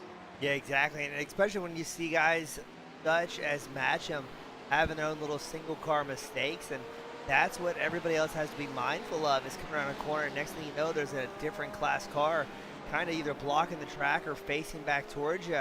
As we talk about different classes, Jacob Money, class leader for GP4, is down pit road. Pedro Barbosa came in the lap prior for what should be his final stop of the evening. Got 43 laps left to go in this main event. And as it stands, it's Daniel Sedgley leading the LMP2s as well as overall. Niels Blauwickel leads the GT3, and Jacob Money holds on to the GT4 class lead. We have 26 of the 29 drivers out on track as it stands. And I'm just surprised there's so many cars still out here at this point. I was expecting surely attrition was going to rear its head a little bit more than we've seen so far tonight. Looks to me like guys are putting in the work, and even if they're in pit road for an extended time, kind of taking themselves out of any championship contention, still doing whatever it takes to get back out on track and just get as many laps as they possibly can. Yeah, I love to see that level of dedication and just that not giving up spirit from these teams, from these drivers. It's, you know, understandable if you have a bad race and it's just not worth continuing anymore. Totally understandable, but to stick with it and, you know, to suffer through the time in the pits to get your car repaired and whatever else may happen, it definitely takes a different type of person and different type of driver to be able to sit through that and commit to a race in its entirety. So sweet onboard look that we just got with Daniel Sedgley in the VR Racing 096 machine. I love those onboard shots of the LMP2s, man. They look incredible. Yeah, like little spacecraft zipping around the track, and Sedgley has been absolutely flying through traffic here. It was one of the Pensport cars he had just gotten around. I think he was number 24 of Alex Penn. He worked his way around just prior while in that onboard shot. Being very, very precise, a scalpel through traffic here in Barcelona. We got 40 laps as I say that. Oh, he actually triggered the off-track sensor there, hanging off very wide. Turn 2, I believe it was. Not slowing down at all. He's about to catch up to 7th place GT4 driver Owen Davies with 4X Racing. There's Davies in number 4. Making that line a little bit wider, allowing the race leader to snake right on through. Again, very impressed with how these guys have been managing traffic themselves and knowing when to hold that line, when to give a little bit more room to the faster class drivers, and just making sure that they're going to be here at the end of this thing. Technically, it's going to be tough to stop that 096 machine. Last pit stop was on lap 80, 24 seconds ahead of Richard Schmitz with California Racing in the 202. Oh, and look at that. Sedgley gets pinched off by traffic. Flashing the high beam saying, look out, I'm right here behind you. But thankfully able to keep that car nice and clean, making that move. Yeah, and he managed to get on the grass there a little bit as well. It almost seemed like that was going to end in disaster, but yeah, great job from Daniel Sedgley keeping that car out on track and avoiding that situation. I'm sure that he was hitting those lights in a panic at that moment, seeing his possible future right before his eyes, but luckily it worked out in his favor. And yeah, it just goes back to crediting these drivers here today for being so respectful at the end of the day. I mean, we've seen a couple drivers, you know, get in the way here and there. A couple drivers, you know, just ultimately just trying to race their race. But everyone here is showing respect. No one is going out of their way to, you know, make other drivers miserable or things like that. And that's the one thing I think that sets this series apart from being in an official series on iRacing or in perhaps maybe other leagues where you know, drivers sometimes they lose their temper and they decide that they want to take it out on you. And fortunately here, that will not be tolerated, and that allows for just good, clean racing for these drivers. And again, tempers are going to flare every now and then. Some drivers are going to get a little agitated with certain things, but that's racing at the end of the day. If you're not getting upset, you're probably not racing fast enough. Now we got a report from Race Control on lap 75, the number 12 forced into a crash by the number 25. Gonna get a quick look up. I believe that was John Kasai with MSR car blue, forced into an incident by Connor Brown. Brown having to serve a drive-through penalty. Not sure if he knew that or not, or maybe had something else going on as he is in his pit stall. Looks to be getting service, so if that is the case, Brown will have to go back out on track, cycle again, and then serve the drive-through penalty. So very interesting to see, and still with less than 40 minutes left to go, this is where you can see mistakes, and this is where it kind of stings all that much worse if you find yourself in an incident. Working so hard, especially for these solo car drivers, 2 hours and 20 minutes in, and then finding yourself involved in someone else's misfortune. Always a very tough go of it. So hopefully with the remaining 38 or so odd minutes, drivers can get through nice and clean. Is still the field relatively stretched out, unless of course you check in with overall race leader LMP2 Daniel Sedgley. Has had all sorts of traffic. He's got GT4s and GT3s ahead of him. Looks like Nicholas Matcham just ahead of the race leader, as well as 5th place GT3 driver Matt Nedeff with Valhalla Motorsports. There's Netcham in the all-white machine. Looks like Sedgley able to get through nice and easy, but this is definitely got to be a white knuckle moment for these lead lap drivers. Yeah, and I mean, speaking of drivers running solo races here tonight, I believe Niels Blauwickel as well as Jacob Money both leading their respective classes of GT3 and GT4. These two drivers are both doing solo stints, and they're both leading their class. I mean, that's just incredible to me, the fact that they're able to stay out here for nearly 2.5 hours and lead their class and basically dominate their positions. Right now, Jacob Money has closed in on nearly a full minute between himself and Pedro Barbosa in that second place spot in GT4.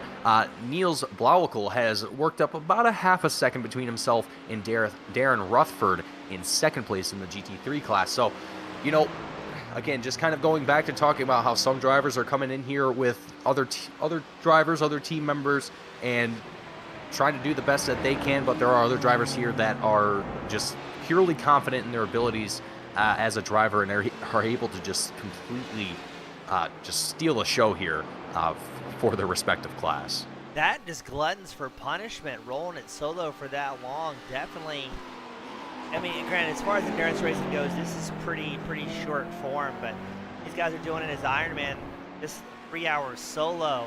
That can really rack up, and especially as well as if you're not in a team channel and you're doing it with no spotter, no outside crew chiefs. That is a long time out on track all by your lonesome. Norman King with MSR car green. He's running 13th overall, 9th in class. He had a big off track there, lasting for just about 7 or 8 seconds. His teammate John Kasai with MSR car blue is going to come down pit road with 35 laps left to go. The field very spread out at this point. I'm not seeing many drivers within 3 or 4 seconds of each other. If we go back to, I believe it's Connor Brown, he's within 4 seconds of Stephen Maxwell, but Maxwell's a GT3 driver who's had several strokes of bad luck. Brown kind of stuck in no man's land here and really not having anybody on his lap to race with at this point. Yeah, and that's one of those things too as a driver that, you know, in these long format races, it can really kind of get to you mentality-wise. It can really start to play on your overall mindset of the race. You know, not having anyone else around you to battle with or chase with, it can start to feel like you're just running practice laps after a certain period of time, and not everyone wants to feel that way. And I understand when some drivers just say, hey, earlier we had a driver drop out, I believe it was Sven, who said, hey, I'm not too happy with racing around by myself, I'm gonna call it a night. And that's fair. That's totally fair. Some drivers, they want that competition. They want that side-by-side racing. But, you know, 2-3 hours of racing, it can be a little hard at times to, you know, find that competition, to find those other drivers out on the track, because like we're seeing right now, we're seeing gap times of 2 minutes, 5 minutes, a minute. It's all over the place here at this moment. So I don't think there's ever a perfect race where you're battling with someone the entire time, but if there is, I would love to see it. Yeah, it's going to be tough to find endurance racing. And as we go on board with Nick Carroll, the number 81, he's racing with NAT Racing. We got a word from race control. Carroll having to serve a drive-through penalty on lap 80 for too many off tracks, too many penalty points. all LMP2 drivers are kind of in danger of receiving that as well. The top 3 drivers, Segley, Schmitz, Vermeulen, who I believe, correct me if I'm wrong, Jordy, a new driver here in the VR Racing 069. I don't believe we saw him out on track earlier on. Running third overall, but now all the LMP2 drivers in danger of serving off tracks, or excuse me, drive-through penalties. Nick Terrell, the number 81 machine, had to serve a drive-through. Number 20 machine of Connor Brown also serving a drive-through, as I believe the 19 machine, I don't see that one out on track. And the number 12 all serving drive-through penalties. That number 12 is John Kasai, who served his. Number 19, okay, excuse me, that was Scott Cooper with Rusty Shackelford Racing. So all the drivers serving penalties thus far. And that's something your lead drivers are going to have to certainly be mindful of. The last thing you want with 30 minutes to go, the big blink for the 069 VR Racing machine, is to have to serve that drive-through penalty in the final portion of the track. And Jordy being very liberal with the high beams, letting the field know I'm coming through here. But hopefully he's going to keep those off tracks to a minimum. Yeah, so far it seems like I would assume that potentially race control has informed the drivers of one way or another that they're getting a little bit closer than they may want to be for those incident points and having to avoid that drive-through penalty. I would hope that a lot of these drivers here are staying aware of that and trying to do their best to keep away from those off-track incidents and keep themselves in between the lines here. But yeah, oh man, speaking of Jordy Vermeulen, he is definitely very, very liberal with those high beams. He is not afraid to use that to his advantage here. And yeah, he definitely seems to be like a rocket. I'm currently riding on board with Jordy with my view here at the moment, but he is flying through this track right now and trying to close in the gap between himself and Richard Schmitz, and it seems like he might have the pace to be able to pull it off. Yeah, we've also got the incident points pulled up on the left side of your screen for the viewers at home. The incident points looks like your first and fourth place LMP2 teams both showing 42 X's across the board. Now, this could differ slightly. Our broadcast software might be showing a slightly different number than what is being triggered on iRacing Chopper, but that is a lot of points that have been dished out so far, and we're going to try and get confirmation on what the drive-through incident point limit is for these drivers before they have to serve those penalties.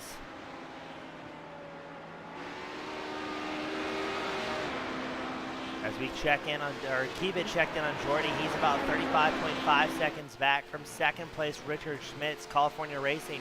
A solo attempt. Jordy, his teammate Sophia, no longer in the car, swapping it out late in the race. 30 minutes left to go. It's still Daniel Segley leading the overall in LMP2. You've got Niels Ballwickel, with Team Niels Ballwickel leading the GT3, and Jacob Money with Positively Racing GT4 holds on to the class lead. Connor Brown with Rise Motorsports has issues again, as well as it looks like Brent Kingcott, who was an odds-on favorite here to do very, very well in the GT4 class, still third in class, but he's got another off-track excursion. We've got Grouse 25, Gareth McAllister, letting us know that the incident limit is a 35X for drive-through penalties. McAllister, who is teammates, I believe, with Connor Brown here tonight, able to join us on the YouTube side of the broadcast. So yes, we get confirmation it's 35X, a drive-through, and then after that, every 20X.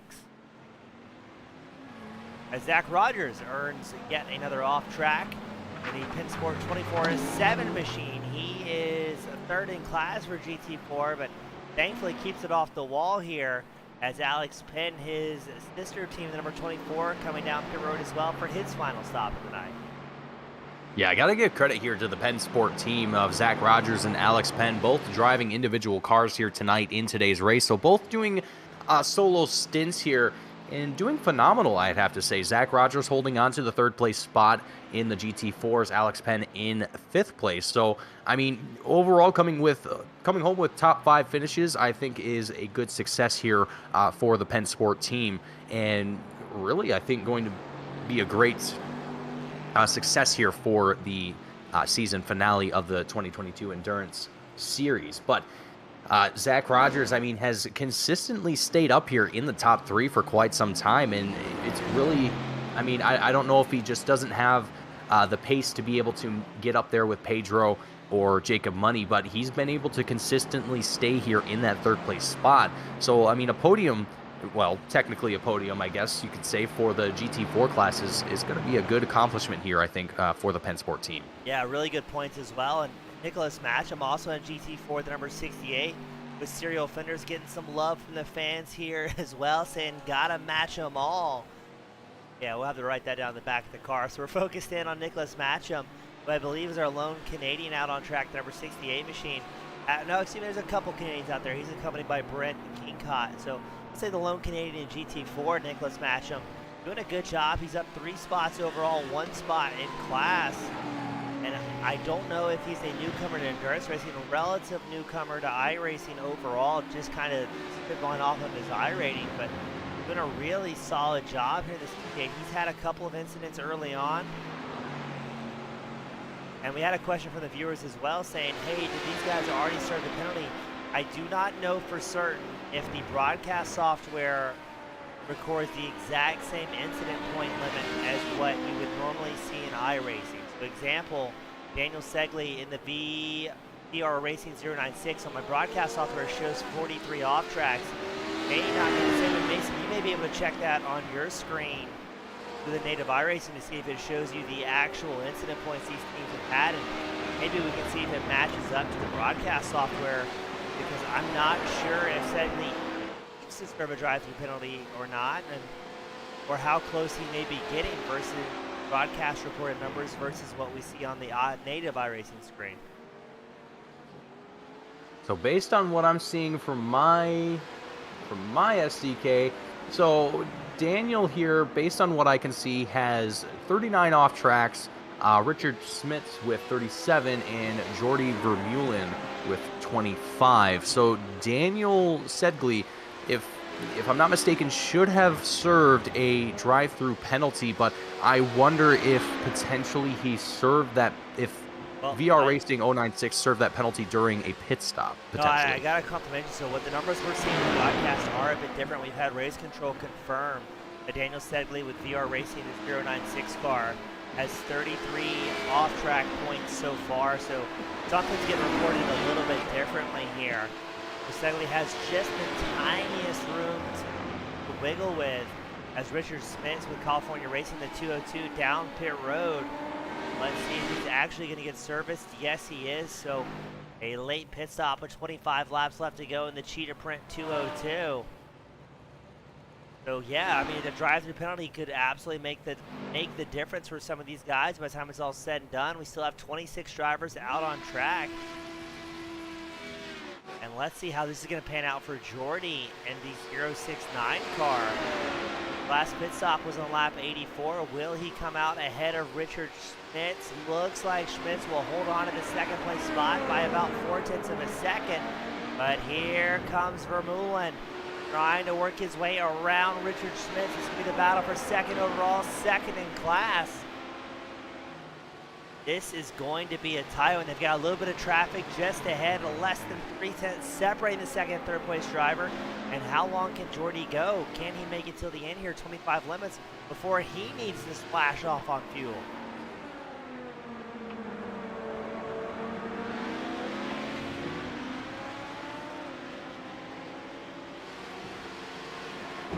Schmitz pulls away a little bit more of a gap. As Vermeulen tries to keep the distance right behind him, fighting their way through traffic.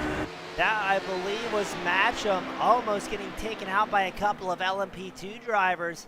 Vermeulen keeping the pressure on Smits. Smits goes off track, pushes a little bit wide, so that's going to allow Vermeulen to back into the second place spot. Behind their sister team with VR Racing 096, the 069 moves up to second. Gains about 3/4 of a second on Richard Schmitz, but how long can Jordy go on a tank of gas before he can get back up into the mix and then dive down pit road? I would imagine that 069 still has to complete one more pit stop. And now Richard Schmidt's going to be driving a little bit of fire underneath them. But it looks like Jordy has the pace here. Now we also got a report. Pedro Barbosa, the 159 machine, who is second in class in GT4, had another incident. We're going to get the replay queued up for our fans here at home. Let's see what happened to Pedro.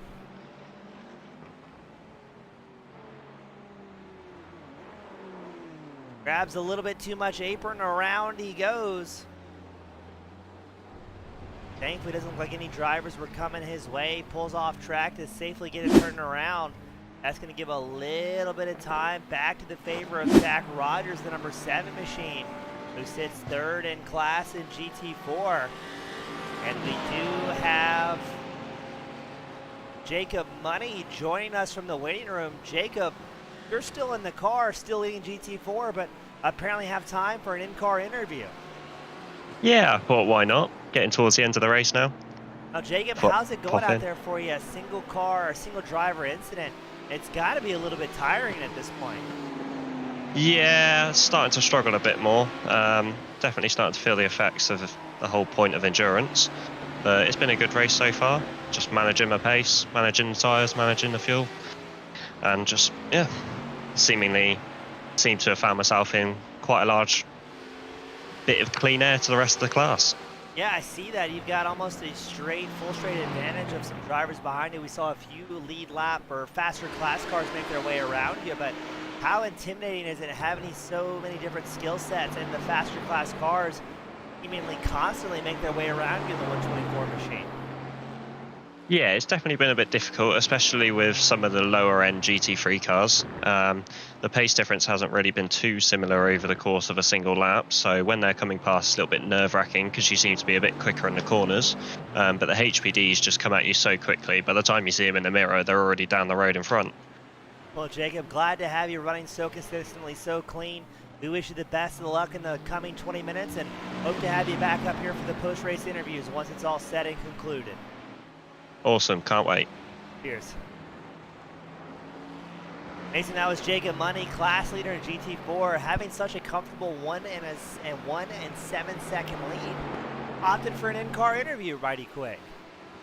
You know, and I came back and I was listening to yourself talking to someone, and I look in and I see who it is, and I'm like, wow, that is not something I would expect. You know, me personally, James, whenever I'm in the car, I get quiet. I get really quiet. I don't like to talk. I have to use my full brain power to focus everything it is in my being to drive the car. And maybe it's just my competitive nature that, you know, I don't want to suck at the end of the day, but yeah, I don't think I would be able to do something like that. Yeah, that's pretty much the mantra here is go fast, don't suck, but Money doing both very well. And even during that interview, we saw about 3-4 lead lap cars work their way around the GT4 leader. And cool, calm, collected Jacob Money just chatting away with us up here in the booth while navigating traffic. So well done, the absolute mad lad, showing that he's got the pace and the ability. And look at this. We've got a battle for second in LMP2 as well as the overall. Jordy Vermeulen has company from Richard Schmitz in the 202. We've got 20 minutes left, but we still got plenty of racing as we got a battle for the top 3 overall. Jordy Vermeulen, Richard Schmitz going at it here for the second place spot in the the LMP2 class. Jordy Vermeulen with a VR Racing 069, trying to keep it up ahead of Richard Schmitz. And Schmitz in the 202 Cheetos machine.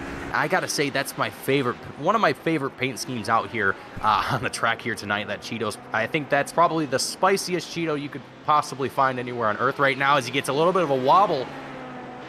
Keeps it together, though. That could have been detrimental here and making his way around a little bit of traffic here as well. But Richard Schmitz definitely has the pace to track down Jordy, as well as Daniel Sedgley. who we've seen, Richard, I mean, he's been up there at the front of this LMP2 class. So, I mean, James, with just under 20 minutes left to go, I mean, I think it could be possible that Richard might have enough in the tank here to be able to track down Daniel and put up a fight here. But again, there's almost a minute separating Richard Schmitz and Daniel Sedgley from that first place spot. So I don't know, with 20 minutes left, it might be a little bit too far out of reach here, but the effort is definitely there. Yeah, I'm also intrigued to see Schmitz came down pit road in lap 97. Overall race leader and LMP2 leader Daniel Sedgley came down pit road lap 80. Oh, was there contact there? Schmitz in a lap trap. I heard the impact, but I didn't quite see it. But Jordi Vermeulen came down pit road on lap 84, so Schmitz may have put himself in a good pit strategy here. Make something happen as we get a crash report. Steve Shepard, the Gamer Guy Racing number 13, involved in an incident. Let's get the replay queued up as well to see what happened to him as he sits 8th in class.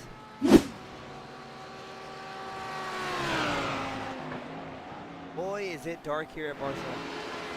Oh, just loses it, slides around in a very dark portion of the track, so thankfully able to keep himself collected.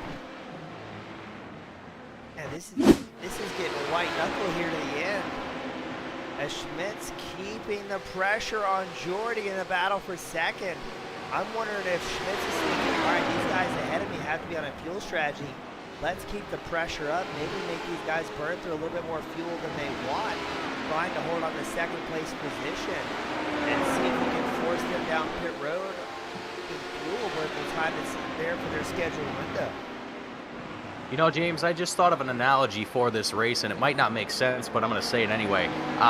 You know, this has kind of been like watching, you know, a video of, you know, like a Coke and a Mentos, you know, situation, but in slow motion. And we're finally at the part right now where the Mentos is going into the Coke and the reaction is happening, and we're seeing that explosion of energy out here on track. Because, you know, we've got Richard Schmitz up here in third place in the LMP2s that's just lighting off like a rocket, trying to work his way through this field. I mean, he's got quite a lot of work ahead of him, but we've also got other drivers back in GT4. Owen Davies, who's just about a half a second but behind Stephen Maxwell. I think that actually incorrect. He's behind Marco Schmitz. Oh, you had it right, I believe. Yeah, Davies now is about 1.3 seconds, but yeah, right behind Maxwell.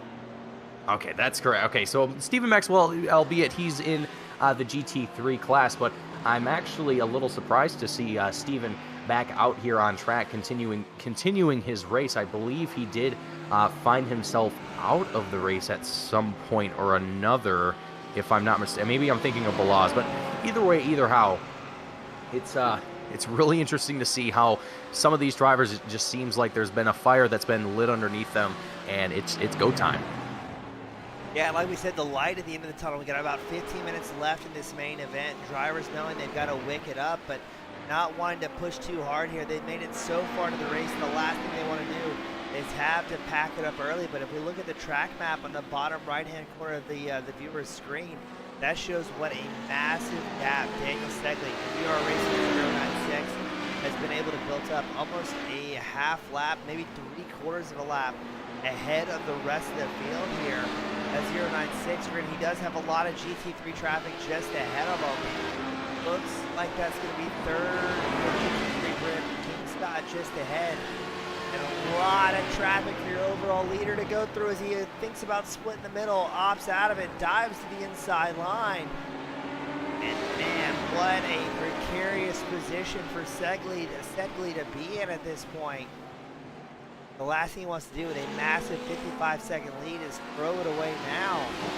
And doing a very good job picking those passes, not putting himself in too precarious of a position, and still holding on to a race lead here as we've got less than 15 minutes left to go. Time is ticking here for these drivers, and it's surprising to me to see how things have kind of picked up here for drivers pace-wise. And really starting to see some very interesting situations develop for these drivers. We're seeing a lot of traffic, really, I guess, increase, I suppose, is the word I'm going to use there. But we're seeing a lot of drivers get bunched up slowly together here in different classes. So, I mean, for drivers like Daniel Sedgley, who are trying to retain their lead and prevent themselves from slowing themselves down or anything like that and having multiple cars to work their way around, it can definitely have a huge impact on these final moments in the race here and really develop, have potential for some, less than ideal situations, as we'd like to say.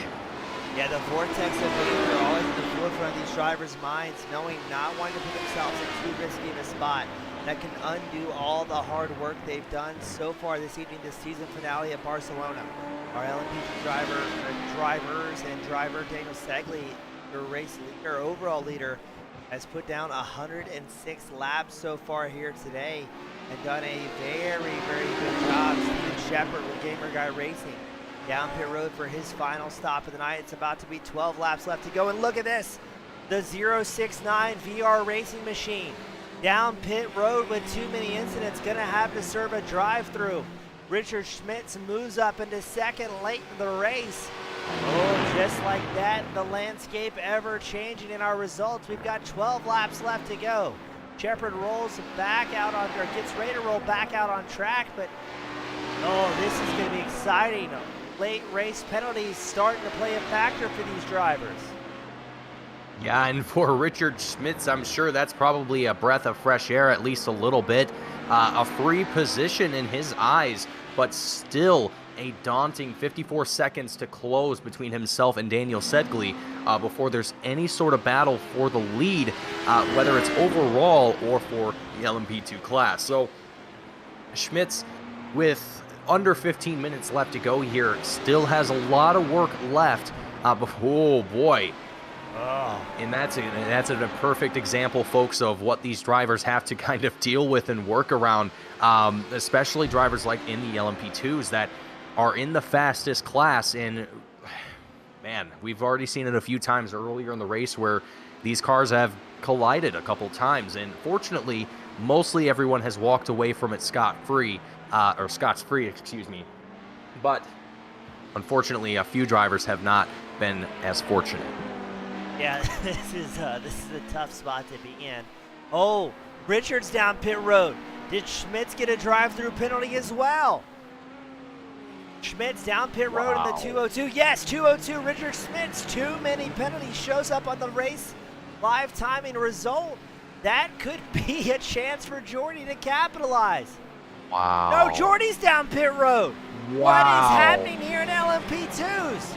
Richard Schmitz second overall. Jordy Vermeulen in the VR Racing 069 also down pit road. Jordy's going to hit his pit stall.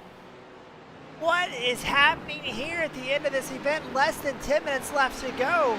And drive-through penalties and driver decisions on fuel strategy is going to make or break the landscape for the top three here today. With under 10 minutes left to go, Jordy Vermeulen down in pit road. He's up on all four tires right now. Down he goes and out of the pit box and back out onto track here. A very last minute pit stop here for the 069 of Jordy Vermeulen and VR Racing. That is incredible. And James, I can only imagine that Joseph Penn is up there in the race control booth right now, just thinking to himself, just kind of saying to himself, you get a drive-through. You get a drive-through. Yeah, Joseph. Oh, that's actually going to kill me. Thank you. Yeah, Joseph is basically our in-house Oprah for the Team Goon Squad Endurance Series. The mastermind behind the scenes. And I guess thankfully for him, a lot of that is automated on when the drive-throughs handed out. As we get another crash report, Connor Brown, a big incident, number 25 machine, popping off the race line as quick as he possibly can. But man, this is dicey here at the end. Daniel Sedgley's got to be happy up front in the VR Racing. Oh no! 096. Connor Brown, huge incident here, gets off track, gets himself into the wall for Team Rise Motorsport in the 25 machine. I'm sure his teammate Gareth McAllister is watching from the pit box right now, and wow, there is smoke pluming from the hood of that 25 machine. And oh boy, as he gets back onto track here, almost a little bit of collision there, but we're taking a look at the replay here. Oh, Brown almost cleared out some other drivers. That was the first incident. And then looks like the car is very unhappy. I wonder if he's crabbing a little bit, if the machine, the chassis is a little bit tweaked. See what happened to him. Oh my goodness, a very odd crash. As you said, Out of nowhere. Smoke billowing off that thing. As you like to say in broadcast, you can't park there. Maybe that was Gareth McAllister that said I think that was Gareth. Well, the irony is not lost as his teammate, unfortunately, down pit road, that will most likely end their evening as there's a massive plume of smoke out of that Aussie back to number 25 race machine. Checking on race leader Daniel Segley. He's got less than 7 minutes left to go to bring it home. And still traffic, a plane to cut through. Segley, a man on a mission. He almost put the entirety of the field a lap down here. I think by the time it's all said and done, it might just be, yes, it's Daniel Segley and Richard Smith, the only two drivers on the lead lap at this point. Well, and Richard Smits and Jordi Vermeulen both having to serve drive-through penalties. I mean, it's really a double-edged sword kind of situation. Well, not necessarily for Daniel Sedgley, but for Richard Smits, it's kind of a bittersweet sort of ending. Maybe not even bittersweet, more just bitter.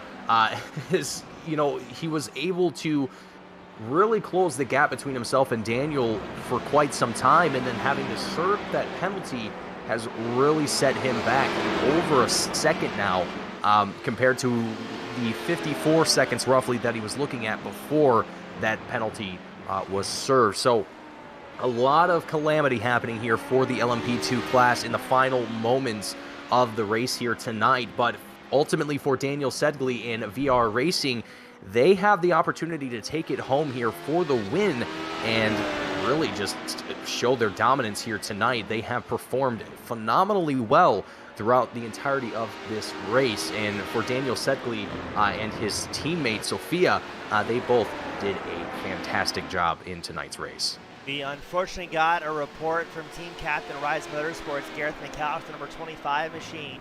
They are indeed out for the night, a blown engine, the number 25. They may be able to hold on to an 8th in class, maybe 9th, as Jeremy Barber with Londar's Racing, the number 28, still out on track, may be able to pick up that position for the Rise Motorsports team, as they will be spending the remaining, call it about 5 minutes on pit road. So unfortunately for them, out for the night after so much hard work. Thankfully not going to lose too many spots after that incident. A huge hit to the front of that number 25 as we captured on the replay. And with 5 minutes left to go, it's Daniel Sedgley still leading the LMP2 class. Niels Ballwickel leads GT3, and Jacob Money is still leading the GT4 with Positively Racing GT4. So this has been quite an exciting evening for all these drivers as we are at the tail end of this 3-hour event. Daniel Sedgley, the only person that can beat him at this point is himself, as he has to very carefully navigate traffic for just a few more laps, and then he can go home the overall winner of this finale. Yeah, and looking right now, I'm taking a look at Jordi Vermeulen back in 3rd place in the LMP2s right now, and just kind of taking a look at his pace between himself and Daniel Sedgley. He actually seems to be a little bit faster than the 096 at this moment. So, I mean, granted, these teams probably aren't competing, whoever comes home with a win here tonight, but I'm more than certain that Jordi wants to be up there with his teammates when they come across the line. So, seeing this effort from Jordi here in these final few moments is just, it's incredible to witness. And from the rest of the field, I mean, they're all continuing this push and giving it 110% and then some. Yeah, this has been a night of attrition, a night of running, maybe not 100% for each driver, but at least 90% so they can have it at the end of this thing. And it looks like Alex Penn also down pit road as well in the Pensport 724 car. Scott Cooper goes off track with Rusty Shackelford Racing, waiting for a safe place to rejoin, trying to find the track with those dim headlights at this point. Gets back up to speed, looks like a little bit of traffic behind him, not closing too terribly quickly. And his GT4 machine, number 19. And it won't be much longer before the white flag is out for Daniel Segley. The VR Racing 096 machine has been extremely quick here tonight. Cooper hops out of the way for the GT3 drivers making their way by. I think that may have been Norman King just ahead of him. MSR car green, or maybe that was John Kasai. It's tough to tell, running similar liveries. And we also get a report that Matcham involved in an incident as well. He's had a bit of a rough go tonight, and the number 68 as a solo driver, but still marching forward here, able to hold on to it as he currently runs 7th in class, 23rd overall. Only a couple minutes left here in this race, and Daniel Segley racing like it is, man, he's racing like it's the last race of his life, and he is doing a phenomenal job, as well as the VR Racing team having done an incredible job in tonight's race, dominating the LMP2 class for the most part, and Richard Schmitz also being there, running a solo race here in the 202 machine and just holding his own and doing incredible, able to keep himself up there in the top 3 of the LMP2 class. But as we get closer to the end of tonight's race, I mean, right now it's looking Daniel Segley going to come home with the win for the LMP2 class. Niels Blauwickel going to come home with the win for GT3, and Jacob Money in the GT4 class. Now, so as I was going to say, go ahead. Don't hit him with the old commentator's curse. We still have to take the white flag +1. And I think there's enough drivers out on track to ruin that. Now, thankfully for Segley, it looks like pretty clean and open track. The only driver I see in front of him is Nick Terrell, running 4th in class in the LMP2. Maybe Segley will be able to bring this home with clean track here at the end, but yeah, just always mindful of the old commentator's curse that could ruin somebody's race here right at the end of it. Because, I mean, I could be wrong. I'm fairly certain it's going to be a white flag +1 for these guys to make it to. Yeah, it really, I mean, it won't take much at all if anything does happen here, but as we only have, well, 30 seconds left to go here, and as Daniel Segley is going to take it across the line, I believe, yeah, I think once the timer is out, it will be, I think the white flag will fly, so here in the next 30 seconds, I think once Daniel comes across, I think lap 115 will be officially our final lap of today's race. It's been a long time coming. Now look at this as well. Jordy just sets the fastest lap of the race, 3rd overall in the LMP2, a 131.76. So finding some good time, just a little bit too much late in the main event, as he will unfortunately not be able to score that 2nd place position.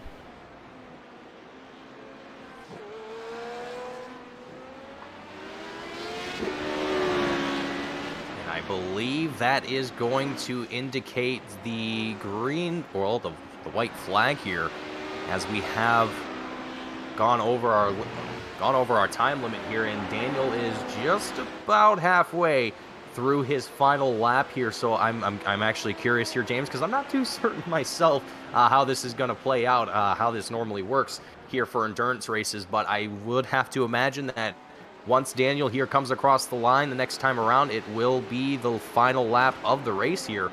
And taking a look here, it looks like Jordy Vermeulen is right behind our race leader, albeit a lap down, but still chasing along here with our race leader in the final, final lap of the race. Checkered flag is out. Daniel Segley will pick up the win, the season finale, the Team Goon Squad endurance race.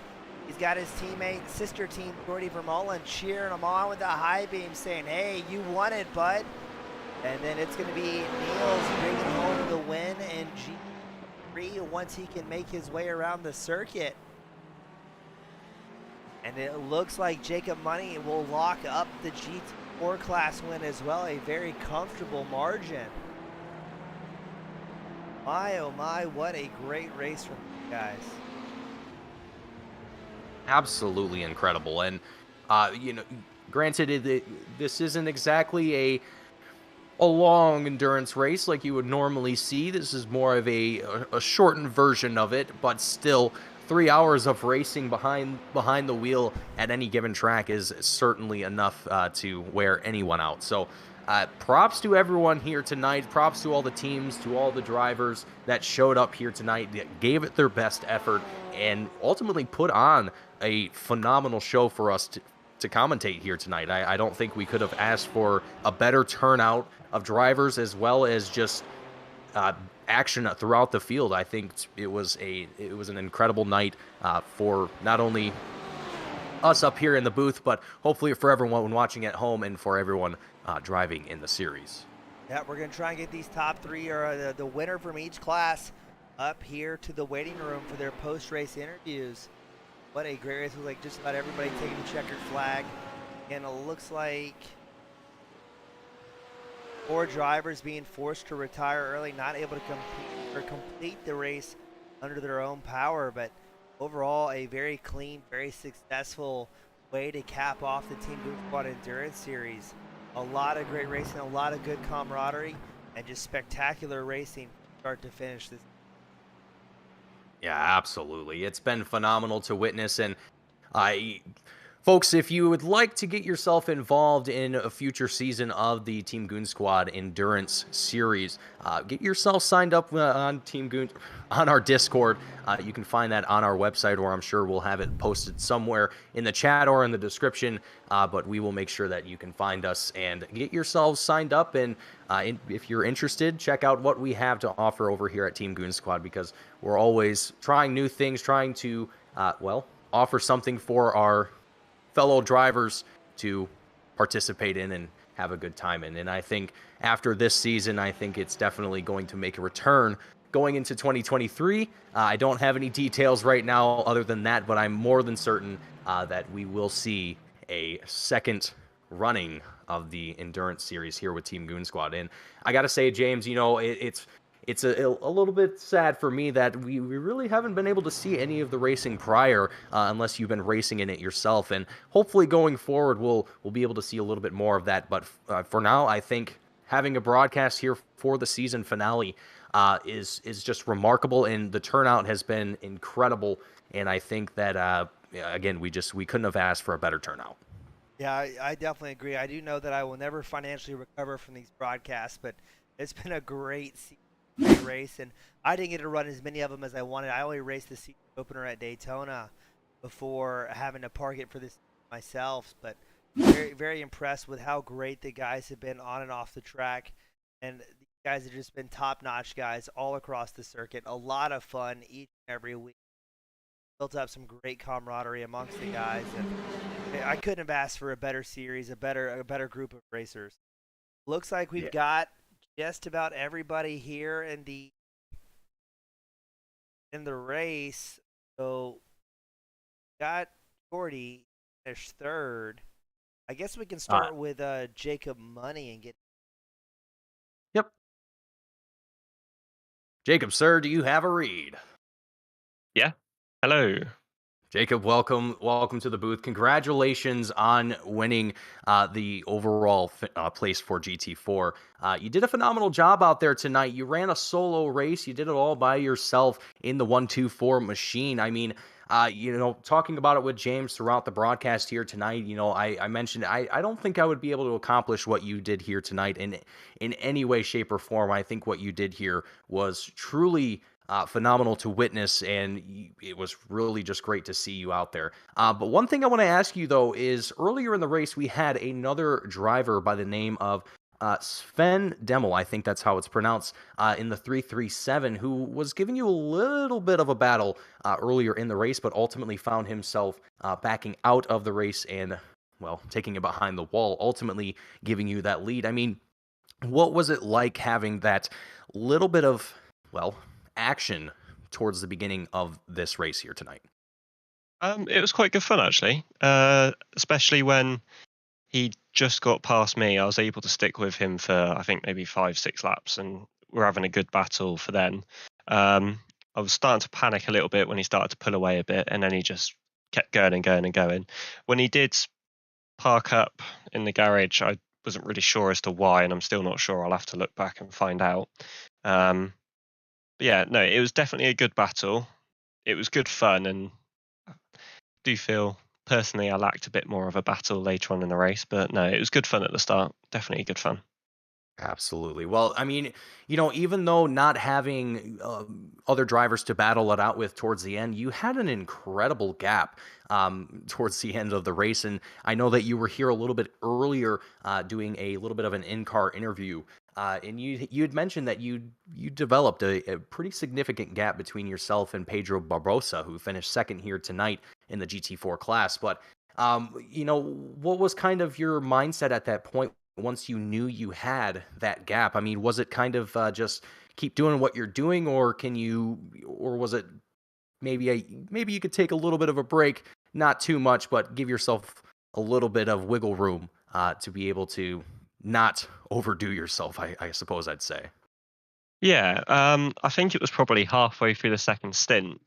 I actually looked to see what the gap was behind me. I wasn't really focusing on that. I was just focusing on the car in front. Um, so it was only really halfway through the second stint, I noticed that I had such a large gap behind me. And it kind of took the pressure off a bit, because it meant I could just I don't need to push every single lap. I can just take it easier into this corner. If this car's going to look to make a move, I can just ease off that little bit earlier and let them go. Yeah, and watching you here tonight, you seem focused. You seem very calm out there. You really seem like you just had it locked down to a T, and no one else out there. Once Sven made his way out of the race, it really seemed like you were all out on your own out there in the front, and just took it away and came home with a win. So, Jacob, I want to give you a huge shout out, huge props for taking home the win here tonight. You did absolutely phenomenal. But before we let you go, before you celebrate, is there anyone watching the broadcast, anyone at home, anyone in the pit crew that you want to shout out and thank for your win here tonight?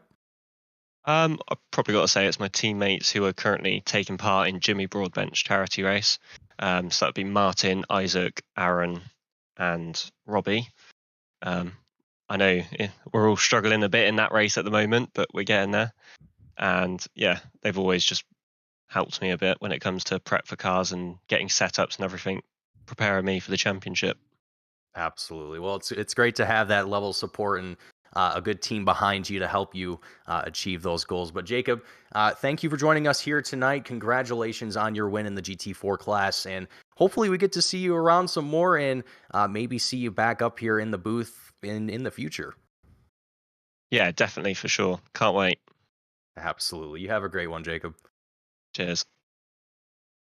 Alrighty, folks. So that was Jacob Money coming home with the win for the GT4 class. Up next is going to be, I'm very sorry, Niels Blawikel coming home with the win for the GT3 class. Niels, welcome to the booth. Niels, I hope I'm pronouncing your name correctly. I've been, I'll admit it, I've struggled a little bit tonight, but I've done my best here. But Niels, I want to talk about your race here tonight. I want to talk about how well you have performed here. I mean, really seeing a lot of great things out of the 15 machine here tonight in the GT3s, and seeing a lot of competition here as well. Brent Kingcott with KFM Live RC Racing really kind of giving a little bit of a run for your money there towards the beginning of the race, but ultimately once driver changes kind of happened, you were able to take that lead spot and able to build up a gap. And once that happened, it was all said and done from there. I mean, Niels, what kind of preparation did you have coming into tonight's race, or was it all just, were you prepared for tonight's race? Well, actually, I had just the beginning, the first practice session as practice for the no preparations. Just going in just trying, and apparently it went pretty well. Well, I would say pretty well is a little bit of an understatement there. You did fantastic here tonight, and I mean, coming into the race sort of blind and just winging it and doing the best that you can. I gotta give you props, man. You did a fantastic job here tonight. And I mean, was there any point in the race where you were kind of concerned maybe about where you would finish in tonight's race? Because again, it seemed like there were some pretty intense battles happening for the GT3 class. But once some driver changes happened and teams got shuffled around in pit stops, again, it just seemed like you were able to take that front and just dominate from there. Yeah, well, after my second pit stop, I had like a few incidents. I had one contact with a GT4, so that was quite tricky. But apparently, I had enough time built up then to be able to win it. Yeah. Well, Niels, I want to thank you for joining us up here in the booth tonight and for racing in this in the event here tonight. It was absolutely great to watch you race here tonight, as well as every other driver here. And again, hats off to you for being one of the drivers here doing a solo run. Really, really great to see you guys doing just phenomenal out there and dominating your individual classes. But Niels, before we let you go and crack open a well-deserved cold one, is anyone watching the broadcast, anyone at home in the pit crew that you want to shout out and thank before you go? Well, probably some of my teammates of my my race team who weren't able to help me in this one. Well, all right. Well, I want to thank you again for joining us up here tonight, Niels. Good luck to you in the future. Hopefully we get to talk to you again and hopefully get to see you around in future seasons here at TGS. I hope so. Absolutely. Have a good one. Thanks. Alrighty, folks. Night as I shuffle myself a little bit around. Excuse me, folks.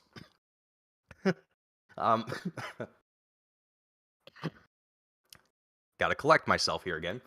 Daniel Sedgley going to be up here in the booth next for our final round. Well, actually, not Daniel Sedgley. It's going to be his teammate, Jordy Vermeulen, joining us up here in the booth with VR Racing. Jordy, welcome to the booth. Congratulations on your team's win here tonight. The only team as far as, well, not the only team, but one of a few teams that came here with multiple teams in this race here tonight. And for VR Racing, you guys absolutely dominated the LMP2 class. Talk to me a little bit about your preparation and what your guys' plan was coming into tonight's race. Well, at first the plan was just showing up. We saw that this race was being hosted. We were like, yeah, the HPD is a car we hadn't raced in a very long time. So we were like, yeah, let's go for it. We like the car and we like the track combination. We had a good setup, so yeah, we went in and without any expectation really, and yeah, to get a front row lookout after qualifying and then a first and third in the race is yeah, way beyond expectation for us. But we'll happily take these, as they say. Absolutely. Well, I mean, for the team coming home with the overall top three in the LMP2 class, I mean, you guys just performed extremely well out there tonight. You for a little while, you guys locked out the first and second place spots, and then Richard Smits was able to work his way into that second place spot in the HPD class. But I mean, again, you guys, with 4 drivers that you had in total here tonight, you guys seemed to come here with, even though you mentioned not necessarily having a plan, but it seemed like you guys did, and it really played out in your guys' favor. And I think ultimately, at the end of the night here, it's impressive to see that you guys have developed a team that can just show up to a race and can compete and do well. And, you know, like you said, you didn't really have any expectations, but you guys just showed up, you did the best that you could, and you came home with a win at the end of the night. I think that's just absolutely phenomenal. Yeah, it's well, obviously, all credits for the win go out to Dan. He did the race as a solo effort, and he's just he is our top driver, our pro driver, and he is so quick, and he can just, you know, tell him to go 0.2 of a second quicker, he'll go 0.2 of a second quicker. So what he did tonight is just well, plainly amazing. He did a really good job. And then yeah, Sophia and me, we were looking to get P2 in the race, but I made a slight miscalculation with the last pit stop on fuel. So we about halfway into the last stint, we knew that at the end we needed about 10 more minutes of fuel. So it was all about trying to see if we could force the 202 car into a mistake, which would then obviously buy us some time. Yeah, unfortunately we couldn't do that, but it was a good effort and really enjoyed this race. Well, it sounds like you guys had a lot of team communication going on, which is what me and James were hoping for up here in the booth, is that you guys were talking to each other, working with one another, trying to figure out what you can do as a team to improve your results. And it sounds like that's exactly what you guys were doing. And again, it worked out for your favor. And hopefully going forward into the future of the Team Goon Squad Endurance Series, that we get to see you guys come back and VR Racing perform again when coming into the 2023 season. I don't have details about that right now, but I'm more than certain that we will see that happen. And hopefully we get to see you guys come back and perform again, and hopefully do the same that you guys have done here tonight. But Jordy, before we let you go and celebrate with your team, is anyone watching the broadcast, anyone at home in the pit crew, or for your teammates that you want to shout out and thank before you go? Yeah, everyone that came in to watch the stream, obviously a big thank you, and the whole VR Racing squad. I owe them a big thanks for what they've done for this whole season. And yeah, as a last note, Team VR Racing will be back. Don't you worry about that one. Absolutely, I love to hear it. It'll be great to see a lot of these same teams coming back and well, hopefully performing well again in the next seasons. But Jordy, thank you for joining us up here in the booth here tonight, and thank you for showing up for tonight's race and putting on a show for us. We wouldn't be able to do it without drivers and teams like you guys. So thank you, and hopefully get to talk to you again in the future. Yeah, thanks for having me, Mason. Absolutely. You have a good one. Alrighty, folks. So that is going to conclude our coverage here tonight of the Team Goon Squad 2022 Endurance Series, our championship finale here at Barcelona. And it's quite a race that we have seen here tonight, James. I mentioned it earlier. I didn't know what to expect coming into tonight's race, but I think it completely blew away my expectations, far and above beyond what I came into here tonight. So I truly hope that 2023 has a lot of the same action, and I'm not gonna go any further into details, but hopefully we get to come back here next year. Yeah, we'll for certain be back in some sort of capacity. Keep an eye out to our drivers at home, teamgoonsquad.com or the Team Goon Squad Discord. We'll be putting out all the press releases for upcoming 2023 endurance racing plans. And it's been a great race, great drivers out on track, a very clean finale, capping off a fantastic season. Couldn't ask for a better group of guys to spend a Saturday night with, and watching and calling some fantastic racing. Yeah, I don't think I would have had it any other way. And for the 3 hours that we've been here, well, a little over that now at this point, but I've got to say this has been probably one of my favorite broadcasts by far this year. So I want to thank each and every single one of you for tuning in here tonight and watching tonight's broadcast, whether you're supporting your favorite driver, your favorite team, or just supporting Team Goon Squad in general. It's just great to have everyone and seeing the support from everyone. It's great to see. But for everyone that's watching right now, if you enjoyed what you saw, please hit that like button. Don't forget to subscribe. Catch all the action that we have here on Team Goon Squad, as the show never stops here at TGS, and we will be getting back into the action going into 2023. So make sure that you get subscribed and you catch all the action that we have here. But for now, that is going to be all that we have for you here tonight. And for myself, Mason Heimbaugh, and James East, that is going to conclude our show here tonight. Thank you all for watching, and then we will see you all in the next one.